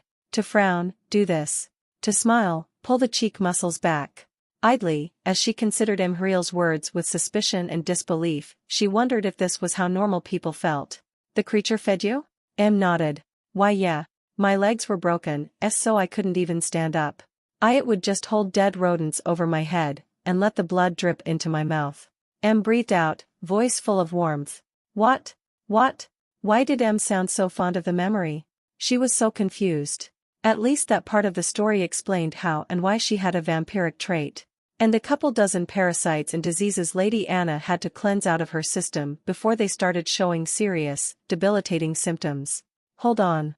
Are you sure it was an animal? She asked, giving Imhriel a comforting squeeze, rationalizing that maybe the elf was a little bit delirious or hallucinating at the time. Or maybe just met some kind of shapeshifter type with a mysterious streak. Yeah, cat. It would growl and snarl, and it dragged me out from under the debris by biting into my clothes and dragging me out. I even cuddled with it at some point. I can't tell you what it is, but it wasn't a humanoid of any kind. 4 legs, fur. Kind of felt like a dog, but very mutated. Em mumbled. She felt amusement trying to tug her lips into a smile of disbelief. You cuddled with some unidentified creature? In a trash pit? Well, no, in the pipes below it. Em mumbled. Trying to imagine Em even touching a stray codzer or dog of her own free will was hard, but the mental image of her cuddling with some unidentified furry creature in some sewer pipe was just. She felt like her brain was shutting down. Change wasn't supposed to just smash her in the face like this, but here it was. Some part of her was proud and intrigued at how different her friend had become, while another whispered to her that change wasn't always good, especially if it came from such suffering. But, yeah, we sort of huddled together down there. It was nice to me, beyond some hiccups at the start where we were both tense and unsure. I would have died 1,000 times over if it wasn't there. It even used its own blood to feed me later. Imhriel whispered, her tone blatantly nostalgic and warm, and she couldn't quite find the words to express the strange mix of emotions she felt. The only one she could identify was a sense of disgusted, disbelieving wonder and intense confusion. She hadn't even known that emotional cocktail was possible. Anne. Its own blood? Okay. What happened next? She asked. They filled the pit with poison gas to get rid of the rats that were coming back up. The mutant, or whatever it was, dragged me into the trash pit as it activated, and we fought between the gears against a lot of rats. It protected me. I still don't know why, but it did. After we fought off the rats, we just found some pipe and crawled into it. Then we just crawled and climbed around the sewers and some abandoned factories until we found an open tunnel that led us to a toxic sump. That's where some giant, aquatic monster found us, and fought my buddy. I ended up getting flushed into some facility with those 2 guards, and after realizing they wouldn't help me, I killed them to drink their blood and live. Imhriel's voice quietened towards the end, but before she could figure out a way to soothe guilt that was entirely unnecessary, Imhriel continued. I thought it died, but, just a few minutes ago, I felt it, fighting somewhere. Way up above. Imhriel finished, voice tight with worry and anxiety, her tone almost like she was asking her for something that she couldn't quite piece together the contents of. A few minutes ago. So that was what had woken her up. She blinked rapidly at the wall, confusion making her mind stutter as it tried to parse through what she'd heard, backtracking in the conversation for a moment. The questions mounting with every second were swamping her head. Way up above. How did the damn thing get up to the second floor from the bottom of the third, in just 2 days? Was it using lifts? How did you know you were going through abandoned factories? Oh, I have a skill called Mana Touch. I can feel things if I throw mana at them. She'd never even heard of such a skill, likely because it sounded way too specialized and way too out of her league to even grasp the coattails of. So she just nodded, grateful that had a way to navigate. Okay. And how did you feel it fighting? I think it might have a skill. I don't know. We could feel each other whenever either of us was fighting something. Position, where we were directing our attention, stuff like that. Imhriel murmured, and she pursed her lips, thinking. Then her eyes widened. Pack hunter. That's the skill it has. So it is definitely an animal of some sort. At least by origin. She asserted, and a short silence stretched after nodded again. How did you lose your arm? She blurted out, then immediately winced, unwilling to put Imhriel through the pain and trauma of remembering that when it wasn't even something that mattered anymore. Contrary to her expectations, Imhriel giggled, a small, teary, but blithely sound. It got infected. I asked the, beast, to bite the limb off. Then I cauterized it with, spark burst. Hurt like hell. Then, the smug little fucker started eating it like I'd given him a snack. Imhriel snickered a little, her shoulders jumping, relaxing her body, her legs sliding back down to lay flat against the bed rather than pressing into Catherine's side.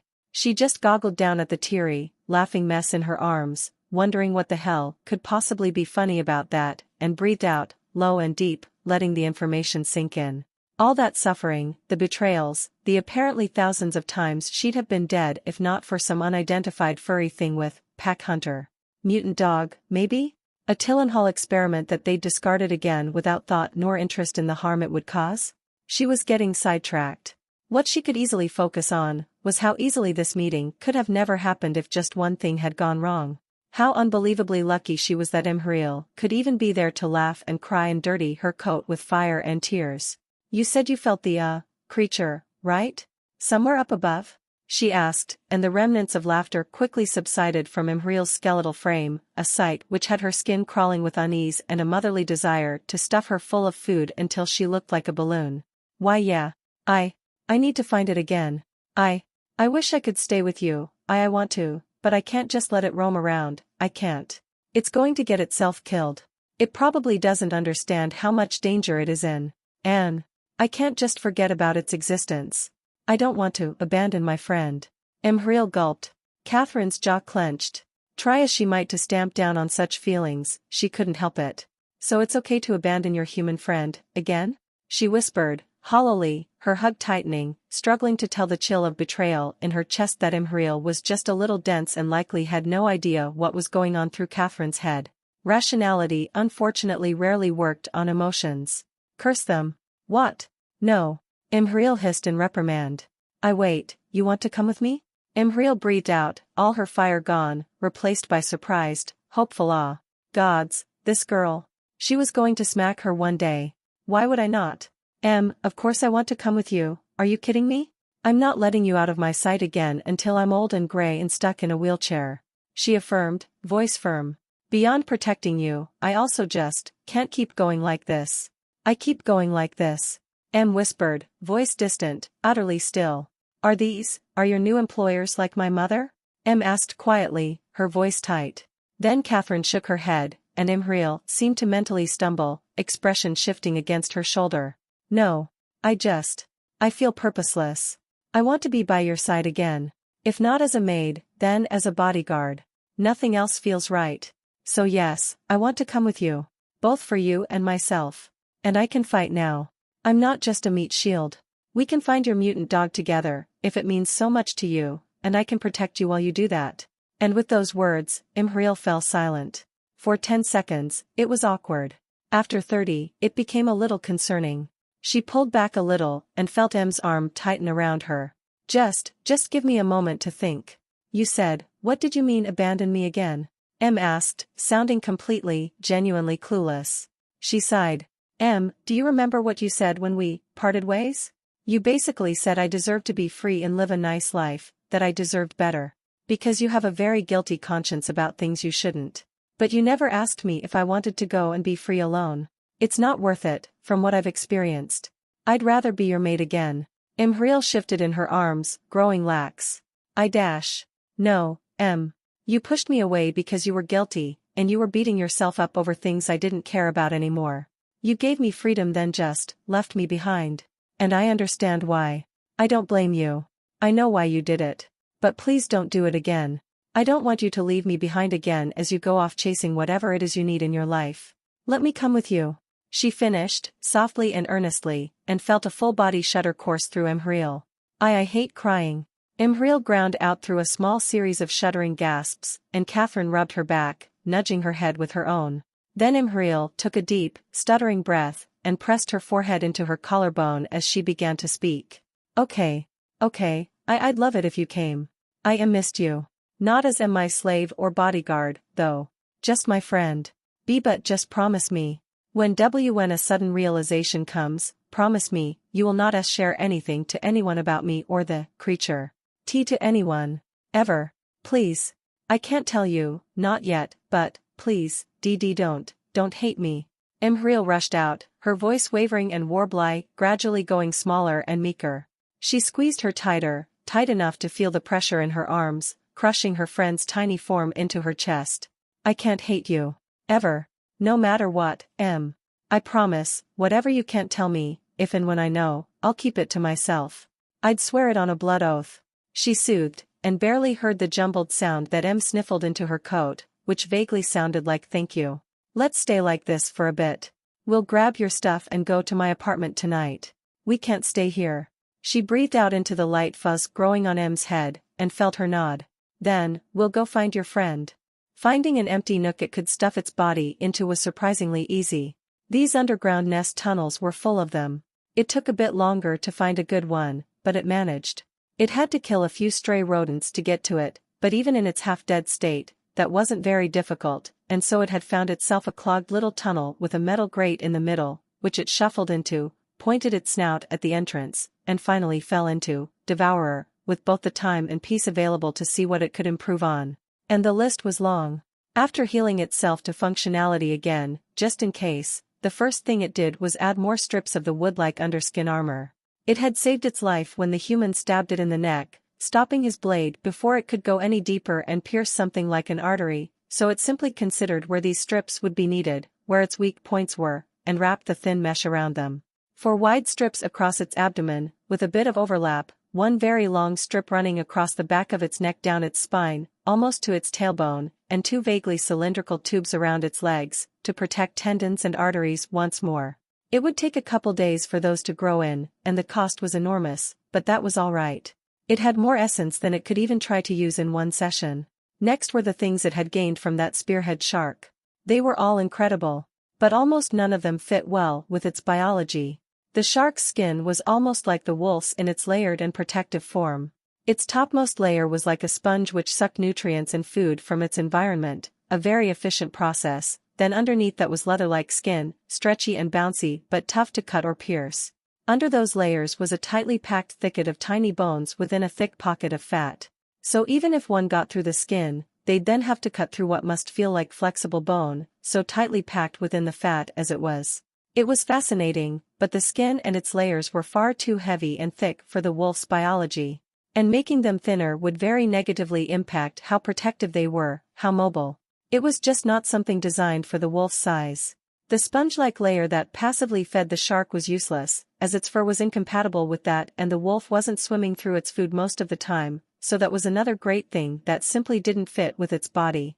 The next thing it gained was the thing's cell structure. In short terms, it had just gained agelessness and natural, infinite growth. Which would be great if it didn't have those already. In longer terms, the thing just didn't age. Its cells did not age, it never stopped growing. A spearhead shark that was 5 years old would be just as spry as one that was 500 years old, even if significantly smaller. On any other animal, it would have been a great power-up. For the wolf, it was already functionally immune to aging, and it could force its body to grow to whatever lengths it wished, so long as it was careful about strain on its heart and such details that might harm it. The next few things were most definitely usable, however. First, braided muscles. They were functionally twice as powerful as its current muscles, without adding any bulk to its form, nor weight. Which explained how that colossal thing could whip and twist around in the water like it was a snake floating on empty air. The problem was its bones, and energy consumption. Bending bones was one of the best upgrades it had done so far, and they were the anchor to which muscles were connected to. So if it used muscles that were too powerful, every pull would force its bones to bend and fray in strange, uncomfortable ways that would contort its body in the middle of a fight. It also reasoned and saw that twice the power didn't mean it used the same energy. To fully contract a braided muscle took twice as much energy as a normal muscle, which meant it would tire out twice as quickly if it began using its muscles to their full potential, which meant that it would have to be very careful with how much force it used. Unnecessary force was energy being wasted. So, it had options now. It could either strengthen its bones and give up on a lot of their flexibility, but not all, to replace all its muscles with braided ones. Or, it could only use braided muscles in places where it really needed them, like its fingers, or its jaw muscles. Bones with surface areas too small to bend, in places where it could definitely use more power. It opted for the first option, at least for now. Making sure not to work its muscles too hard would take some practice, but would be worth it. It slowly replaced all of its musculature with braided muscles, and tightly packed its bones with hardened connective tissue, without adding any microtendons through it to balance out the hardness. The result was a slight increase in weight, a big increase in durability, and the added option of having its bones actually crack and snap with enough force. They still bent more than any bone should, but they could snap in two now. Hopefully, it wouldn't come to that, but it knew better than to get its hopes up. With that change finalized, it focused on the shark's tail. It was an almost vertically flat piece of biology, with flesh and bone and tendons in the middle but a specialized, rubber-like mass of scar tissue, it felt like, covering the top and bottom of it. Its purpose was simple. Absurd shock absorption on the upper and lower portions of the tail. The shark could make 3-foot-wide pillars of stone crack with a single blow, and it wasn't merely its toughness that let it do that without its tail snapping in two. It was in fact that the scar tissue shielding its tail was seemingly designed to minimize or neutralize impact for the shark to the point where it was ridiculous. It was even disconnected from the flesh itself, just enough to not slide around when it moved its tail, but just disconnected enough to where the impact physically couldn't really travel through its tail. The wolf was sure this had some great applications. It just couldn't figure them out. It could cover itself in this and be invulnerable to blunt force. But it was the same issue as the shark's skin. Too heavy, too thick, too awkward. It could put this scar tissue on its own tail, easily, but it would only hinder the prehensile nature of it. Rubbery scar tissue or not, it was thick, and it wasn't liquid. It would get in the way. With a mental sigh, it discarded that idea, and instead got to work on figuring out how to add a second tail to its body. Its tail had saved its life many, many times, so more of something good couldn't hurt. At the start it considered just making its bottom spine branch off into two separate tailbones, but it would have to mess with its walking that way, its hip bones would have to be redesigned, and it would feel and work very awkwardly. Instead, it picked the vertebrae where its tail connected to its spine, and significantly thickened them, gradually, before taking the first base vertebrae of its tail and making it even wider, having to redesign a bit of its muscles and tendons to do so. The end result was that where its tail began, the first vertebrae was enormous enough to fit a whole other tail, which the wolf quickly added. It had the feeling it could add 100 limbs and control them all without much issue. Which gave it ideas. A lot of them. And while some of them might stretch its own self-definition of its body, many of them didn't. They weren't big or drastic enough to where it would feel like a brain connected to a mass of flesh that wasn't really its own, no longer a wolf.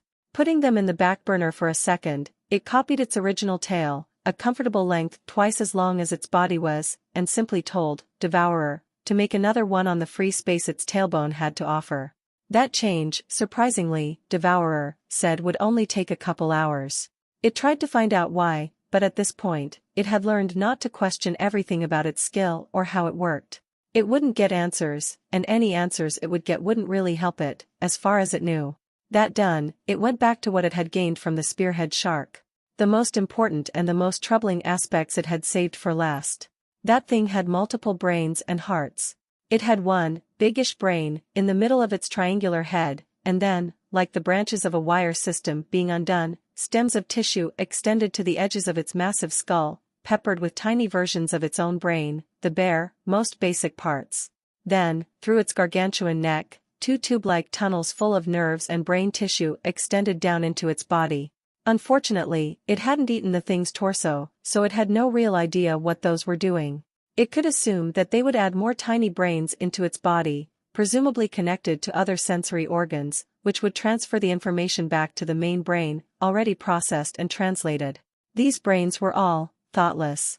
Nothing but a mass of neurons and fats and proteins and cells that were all completely and utterly dedicated to processing information, offloading the strain its main brain would be under from having to use slightly higher thought as well as parse through its regular senses. It had eaten a lot of human heads. It knew what parts of the brain did what glands did, which neurons did what. The structure, the stem, the base, the odd division most brains had. So it could say with relative confidence that it could add these brains to its own biology. They had no memory, no thoughts. No emotions, no ingrained reflexes to stimuli. There were no chemicals in there to do that, no glands, no neural connections. Just mindless brain power. Which sounded odd, but was true. And on top of that, they worked amazingly with its own skills and biology. One of the only limitations it had run into with its vibration antennae, for example, was informational overload. But if it could add these tiny little auxiliary brains along the inside of its torso, it could probably add hundreds of antennae to its body, make every footstep give it a detailed feeling of everything within hundreds of feet, without even really trying or focusing. It could make its nose as sensitive as it wanted. It could add more ears, more eyes. It wouldn't have to fight annoying flying things by having to turn its whole body and head toward them. It wouldn't force itself to face its attackers due to that tiny insecurity that between one footstep and the next, in that tiny instance a dashing human might be off the ground entirely, they'd do something strange and manage to hurt it. It wouldn't have to guess where projectiles were going. And nothing would really be different for its main brain. It would think at the same speed, do everything the same. Maybe it would even be better. But, those were still brains. Parts of one, at least. So it hesitated. It thought long and hard, ran through possible problems. Did it again. Dismissed them one by one. And at the end, it didn't really have any reasons left not to add them, and a mountain of reasons to do it. With its heart beating fast enough to make it sleep uncomfortable, it made a little pocket in its abdomen, which was a mass of bunched muscle and a few glands, and put one auxiliary brain in. Ran nerves up its spine, to connect it to its main brain, and then extended two thin tubes to the side of its waist, like the shark had done, and at their ends, it modeled crude sockets, eyelids and eyes, jutting just a little bit out of its waist. It took the normal protective film around its main eyes, made it several times thicker, several times denser, strong enough to where one could reasonably bounce a pebble off its testing eyes without even making them flinch. Then it ran thin networks of nerves back to the auxiliary brain. It confirmed its changes with a mental affirmation, and dove out of devourer, pushed away the updates of the symbols, and anxiously slept for a few hours, before noting the eyes and auxiliary brain had finalized, and shocking itself awake with adrenaline. It didn't really feel very different. Oh sure, it could feel its own flesh cannibalizing itself only to be replaced by braided superior one. It could feel plant-like strings wriggle under its skin as they grew from its own flesh. It could feel how its body was a little heavier, a little more stable and firm onto the ground, but mentally? Nothing had really changed. Its memories were still there. There were no strange, murky visions of places it had never seen before, no strange instincts to go dive into a puddle of water somewhere. None of the things it was worrying about. First thing it noticed was its new tail. It felt like it had been there all its life. Swirling it around the confined insides between its hind legs and the grate of the tunnel wasn't even weird or difficult. And it certainly felt as strong as its first one. Then, it turned to the new eyes, positioned on either side of its waist. Getting its body to realize those were there was a bit more difficult and time-consuming, but after 10 or so minutes of fiddling around, it managed to force the eyelids open. And resisted the urge to howl and yip with joy, its body vibrating in excitement. It scraped its claws at the stone as its tail slammed into the stone, wagging, keeping a messy bunch of happy sounds contained in its chest. After so much pain and misery and constant fighting, this little bit of joy felt 1,000 times sweeter. The sight wasn't the same as its normal eyes. The protective film over its auxiliary eyes was so thick and dense that everything was fuzzier, less colorful, and shorter-sighted. Even while staring at stone that was a mere 6 inches away, it could tell. but it had eyes in its waist. It had gone from one point of view to three. And it wasn't terribly disorienting, somehow. It felt like, as if someone had taken the area at the side of its main sockets that prevented its eyes from turning, and replaced that empty void with sight. Like its world had expanded. Moving them around wasn't quite as easy, as they were rather weak, but it had put the muscles in there in the sockets, so it could make the eyes swivel and look around independently. It was wonderful. It really wanted to go back into Devourer, and add more of them, and after an hour or so of vibrating with excitement it had no outlet for, it managed to knock itself out with a healthy dose of melatonin and do exactly that. The brains themselves weren't big. They were thin and long, merely the root of a brain, really, just enough for reflex and momentary, relatively weak processing, and thus no more than half an inch wide and 3 or 4 inches long. So it could put in a lot of them. Especially with how much bigger it was now. It was entering the huge canine territory, or so it felt. It had only seen something as big itself maybe once when it was a pup. So it put in a lot of these brains. 2 at the bottom of its gut, where its intestines used to be, for the pair of eyes it had built, which it moved down to its hips. Putting them there was a pain, as so many moving parts meant that it had to be careful of the nerves extending too much or pinching and breaking from its wild chaotic movements in fights, but it thought it managed it. 6 more brains in the middle of its gut around the glands, which it connected to the antennae in its legs, before adding even more antennae, making a loose network that peppered its forearms.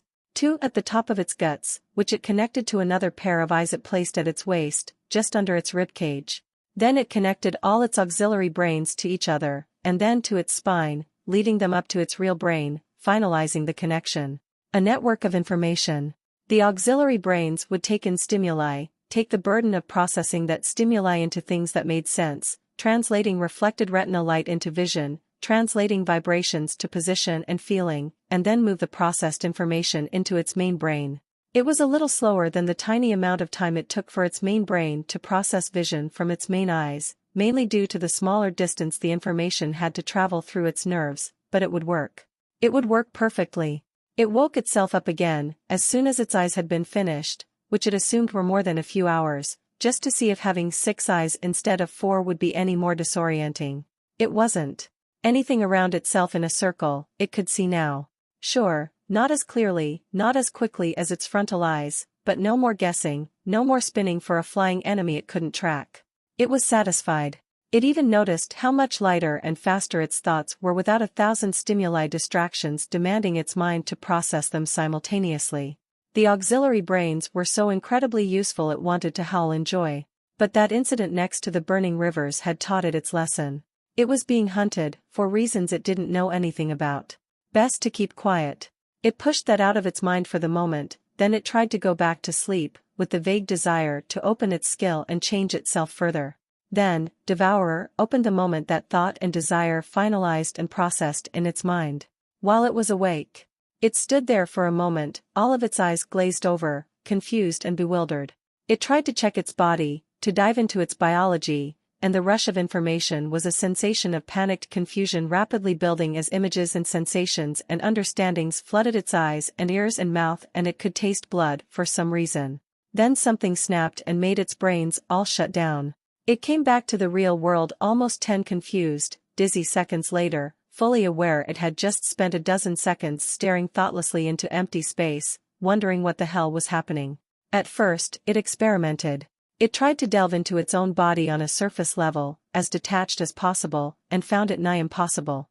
Then it closed its eyes and ears to focus, tried harder, and it sort of worked.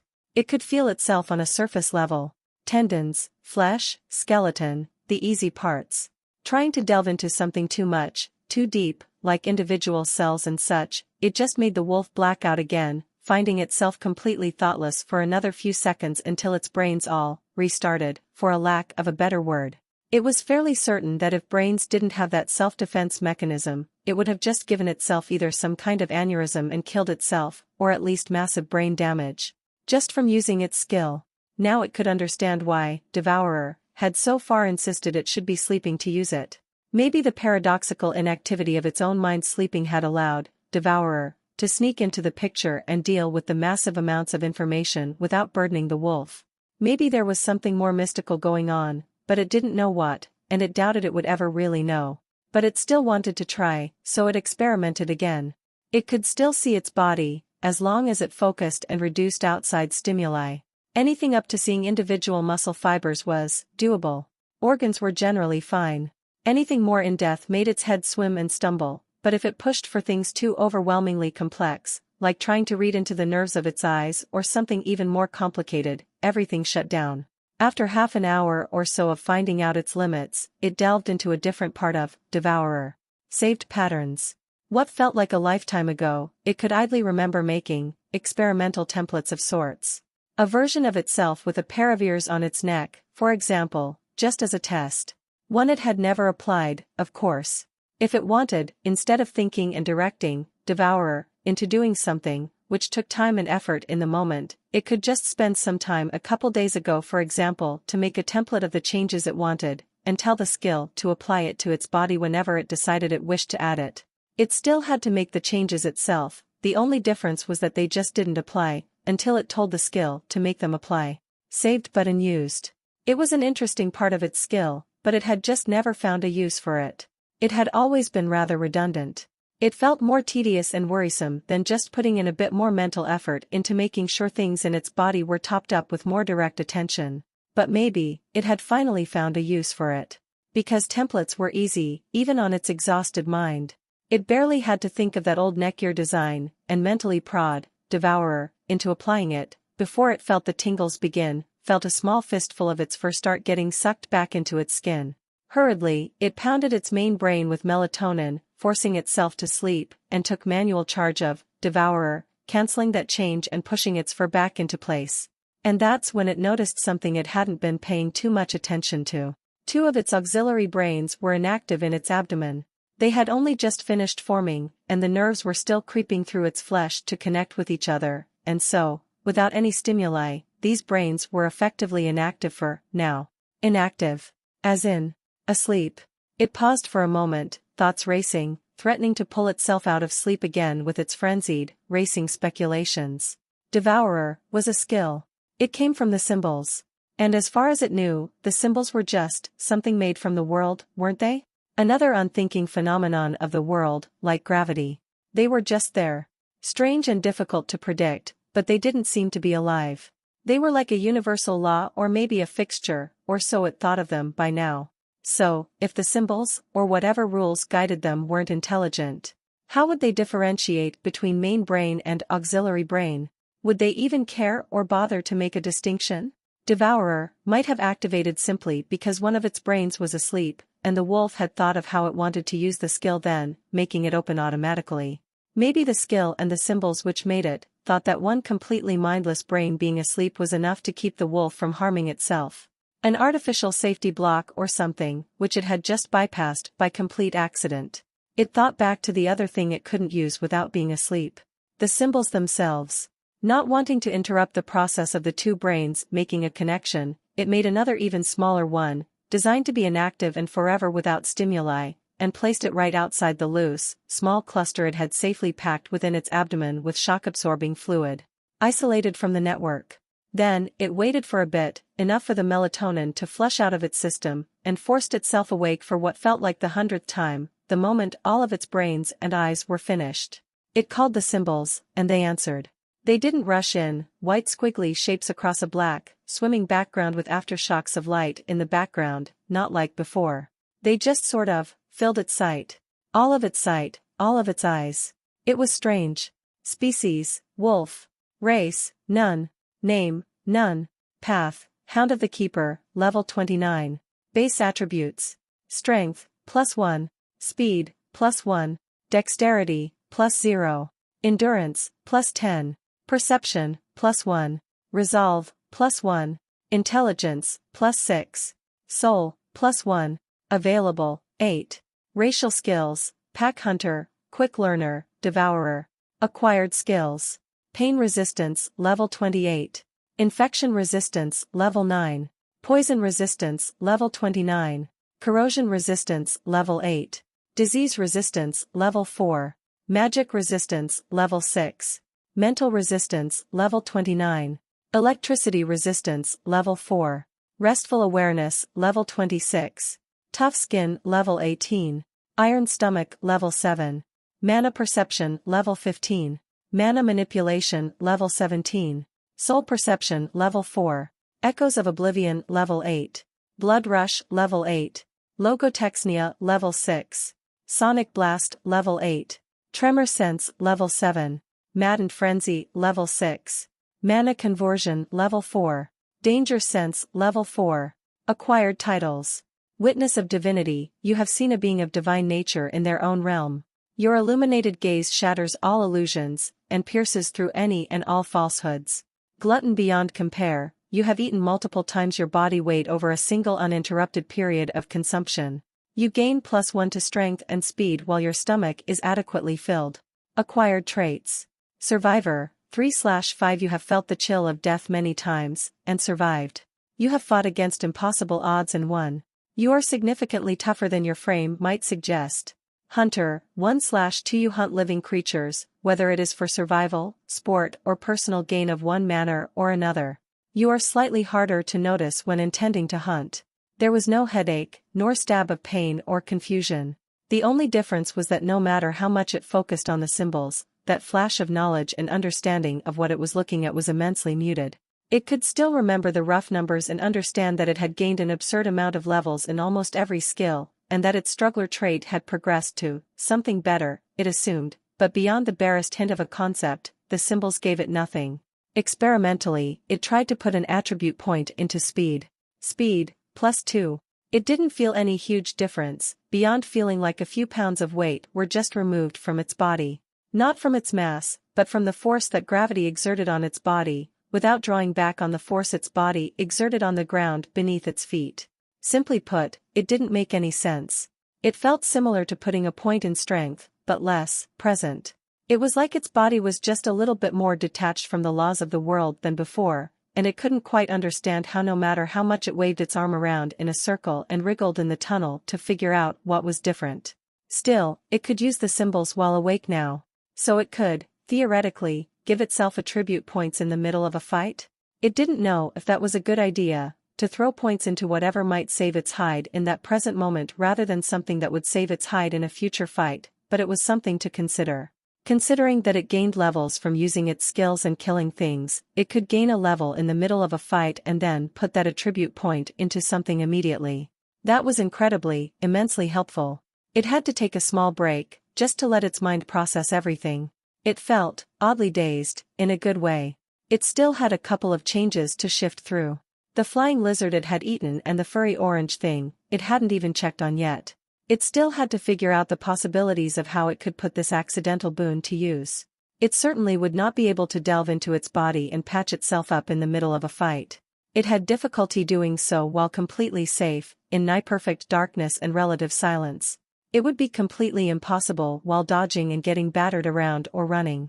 And then it remembered the templates, the copies, it wasn't sure what to call them in its head. It just knew that they were easy to use. So if it simply made a copy of its body every time it rested, and told its skill to revert to that state, the skill should theoretically heal it. It wouldn't be fast, not when thinking in the terms of a chaotic fight, where a minute was a lifetime and a half, but it would be fast enough for where the wolf would never have to worry about its condition getting worse in the middle of a fight. Bleeding, open wounds, as long as it stalled, it would inevitably end up better and better until it was healthy again. It would only lose a few hours' worth of progress to its ongoing upgrades. In fact, energy was, technically, for the most part, just how much oxygen was in the blood, and how much oxygen that blood was delivering to its muscles and organs. Lactic acid was a byproduct of the process that cells underwent to produce energy without oxygen around. It was what caused that muscle weakness after exertion. It was a fledgling idea, but it just realized it might have just found a way to make itself completely inexhaustible. If it made a template that simply told, Devourer, to pump its bloodstream cells full of oxygen, and briefly jumped into, Devourer, in the middle of a fight to activate it, it should, theoretically, just, not get tired. Or at least make getting tired to be a very, very, very long process. Of course, it was more complex than that. Nutrients and proteins and enzymes played a big part in the whole mechanism too. Its muscles would still fray and get worn down over time, needing rest to repair, and its mind would still need rest as well, so it wasn't like it could just devote such a process to stay on permanently and never bother with sleeping. It would just be a waste of essence. Plus, sleeping and napping was fun and nice. But if turned on that template in a fight, coupled with its points in endurance, it might as well be a biological machine. Utterly inexhaustible, slowly healing. Every missed swing of its enemies would be energy they'd expended, energy the wolf didn't have to worry about, and after the fight, it would just eat them to replenish any lost essence. Then it could just turn the process off the next time it went to sleep. It was, honestly, a bit in disbelief of how quickly it was getting stronger. It wasn't strong. It still had to run all the time, and it grated on its newfound pride like a knife scraping at its vocal cords, urging it to growl and snarl. It made its fur bristle and its teeth gnash, but it was true. It wasn't strong yet. But it was getting stronger so fast it felt a little overwhelming. Its sense of time was shot and useless, but it couldn't have been that long ago that it was a tiny bag of failing organs and melting skin draped atop a brittle skeleton. It felt like years, but could just as well have been a month alone. It just didn't know. Its mind was getting a bit lost, in both emotion and memory, as well as speculation, so it took a brief moment to parse through information and sort of recap. Calm down and re-access things that were actually important. After all, it wasn't completely free and safe yet. It could feel the humans. The suspicious ones, and the scared ones too.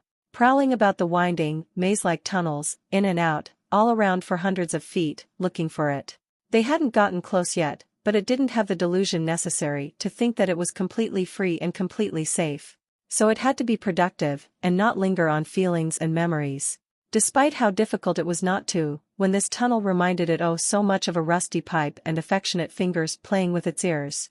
It shook its head and body a bit, both to get rid of the flies that were slowly gathering to lap at the drying blood in its fur, and to shake its thoughts away, physically.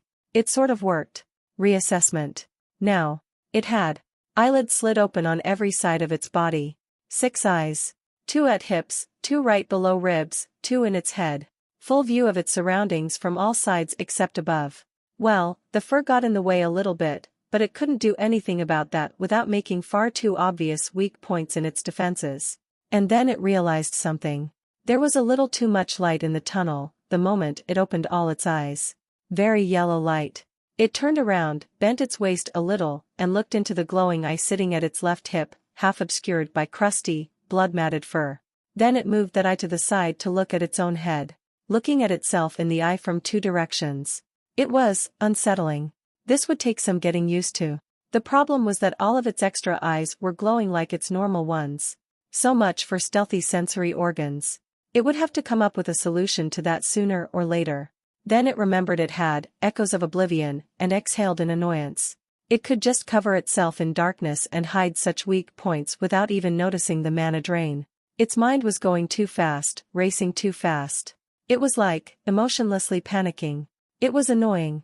It tried to focus. So, full view of its surroundings, except above. It had to add 1 more eye, at around. The crux where neck met torso should be fine. Wouldn't compromise any weak points either, like its spine, since there was a lot of material in the way, more than the middle or top of its neck had. What else? It had a faint smattering of antennae going up almost to its biceps, connected to its new auxiliary brains. It had a new tail. It was fun twisting the tails around each other like a braid of sorts. Made it look and feel like it only had one massive, extremely fluffy tail. Also helped conceal the second one. Would be good for surprise attacks. Its bones were more solid now. Its muscles were slowly being replaced for braided ones. And for now, those were all the changes. It quickly dove back into Devourer, squeezing its abused melatonin sac dry, and immediately began working.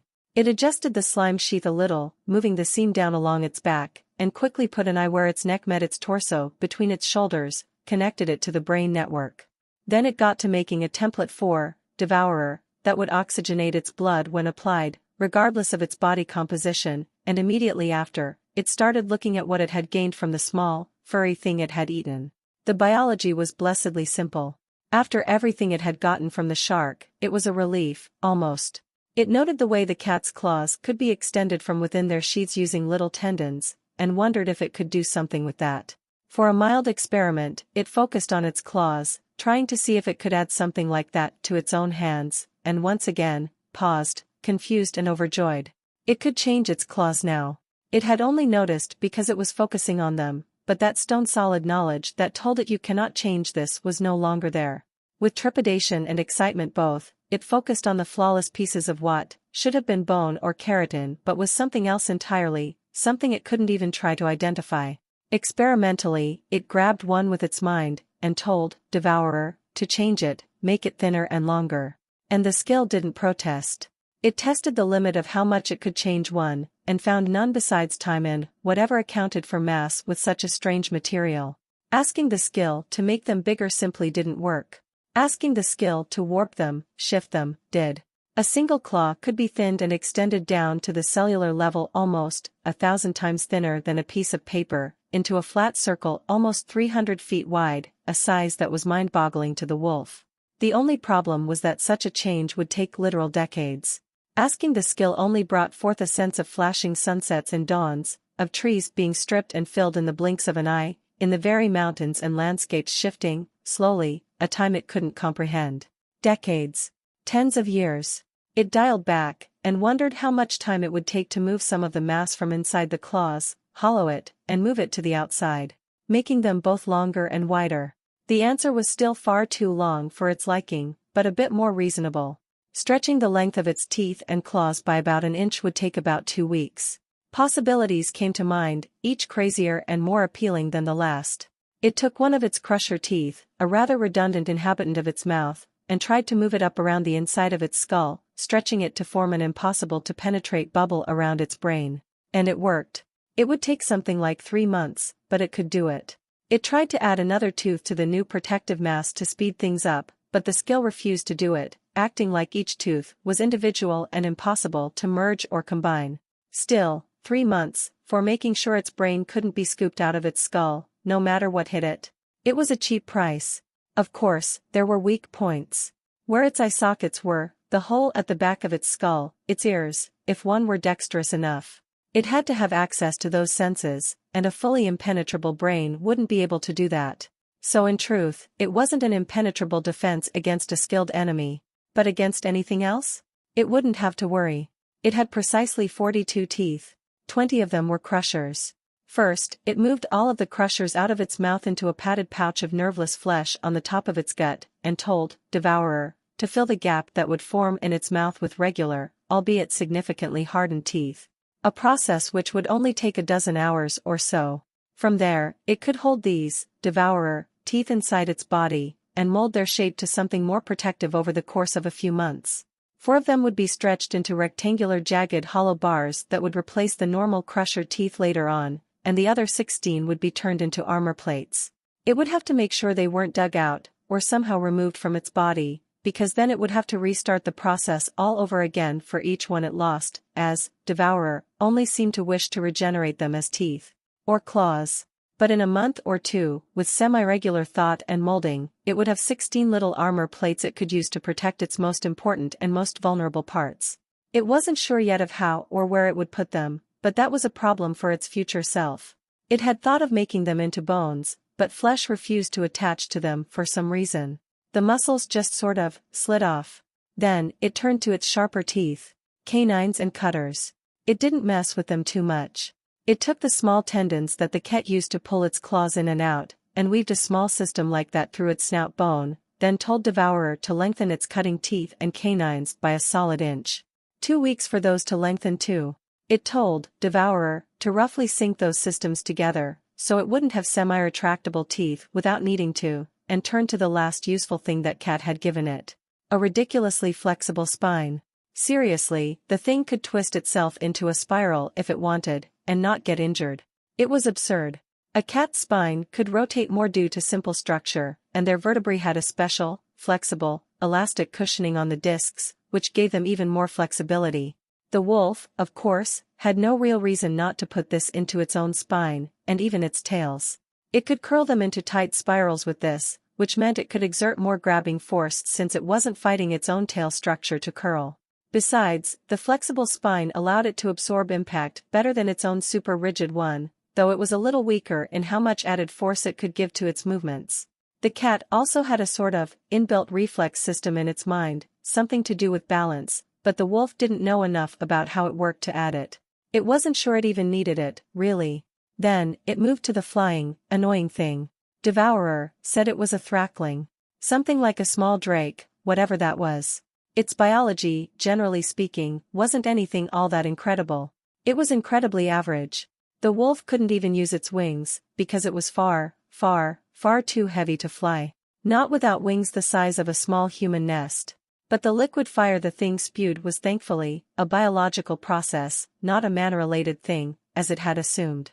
The explanations it got from Devourer about it were frankly extremely complicated and almost as difficult to follow as going through the structure of a human brain. But it did roughly understand how it worked. It was essentially an incredibly thin, unnamed chemical mix that was kept in a gland sac like any other. This sac however connected to a muscle and tissue system that was expressly designed to launch it with high pressure. It was essentially a gland that would make the chemical would be moved into a holding sac, then there was a launching sac, a valve which kept the launching sac from leaking back or forward, and a bunch of muscles that would utterly crush the launching sac when the wolf clenched. Then the valve would unlock with a small muscular contraction, and the locking sac would spew this chemical out into the open air. The chemical, upon coming to contact with oxygen and carbon, or at least sufficient amounts of it, would ignite.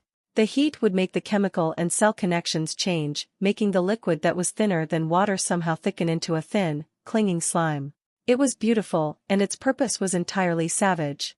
The wolf wanted this so bad it felt like it was salivating with its mind.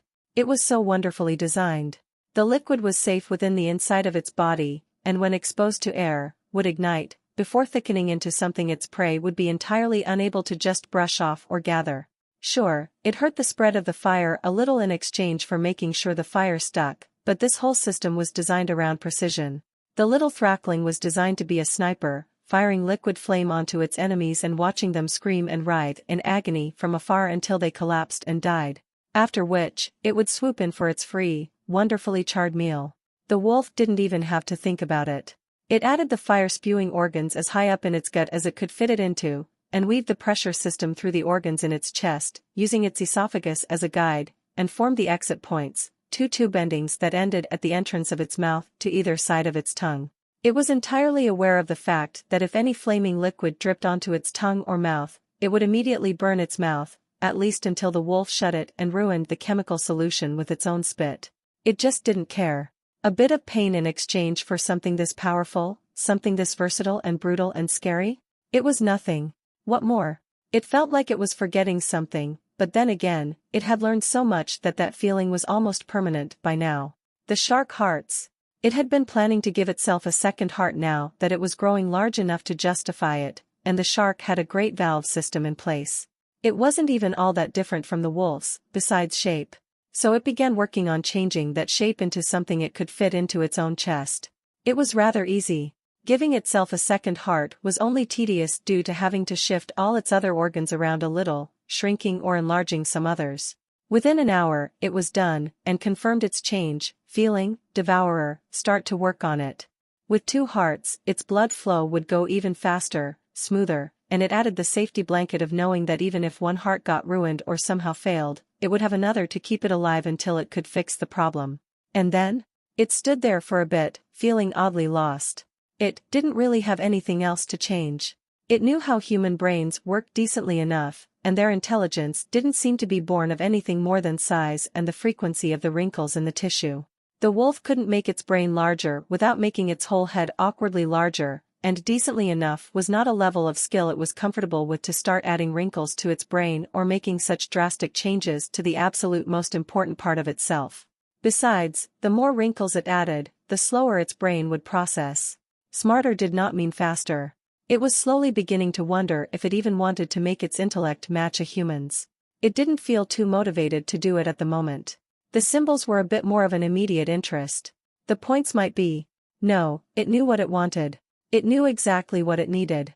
It flicked the symbols open, finished with Devourer for the moment. Speed, +5. Perception, +5. It felt hasty to dump all its points into two attributes like this, even if perception was necessary for speed to even be useful. But suddenly feeling like weight, momentum, torque and strength were no longer a significant factor into how fast it could go, into how its body felt even while asleep, it couldn't much care. It knew it had made the right choice. So now it would just wait for all its changes to finish, make a template copy of its body once they were done, and go on its way. Half of the changes were already done in the day and a half or so it had been blinking in and out of sleep. It could wait for another day or two without much issue. Naps were nice. It would have to keep an eye out for patrolling and searching humans, but it wasn't terribly concerned. It hadn't picked the first little nook it could find. It had felt as much as it could with its vibrations, and picked the most remote, convoluted, nonsensical path it could find that led to one. It was also pretty far from the entrance to the tunnel networks it had taken. It went to sleep peacefully with a deep exhale of both immense joy and sadness, and idly wished it had the luxury to turn off, restful awareness, and dream of the last time it was in such a pipe, with its human packmate by its side.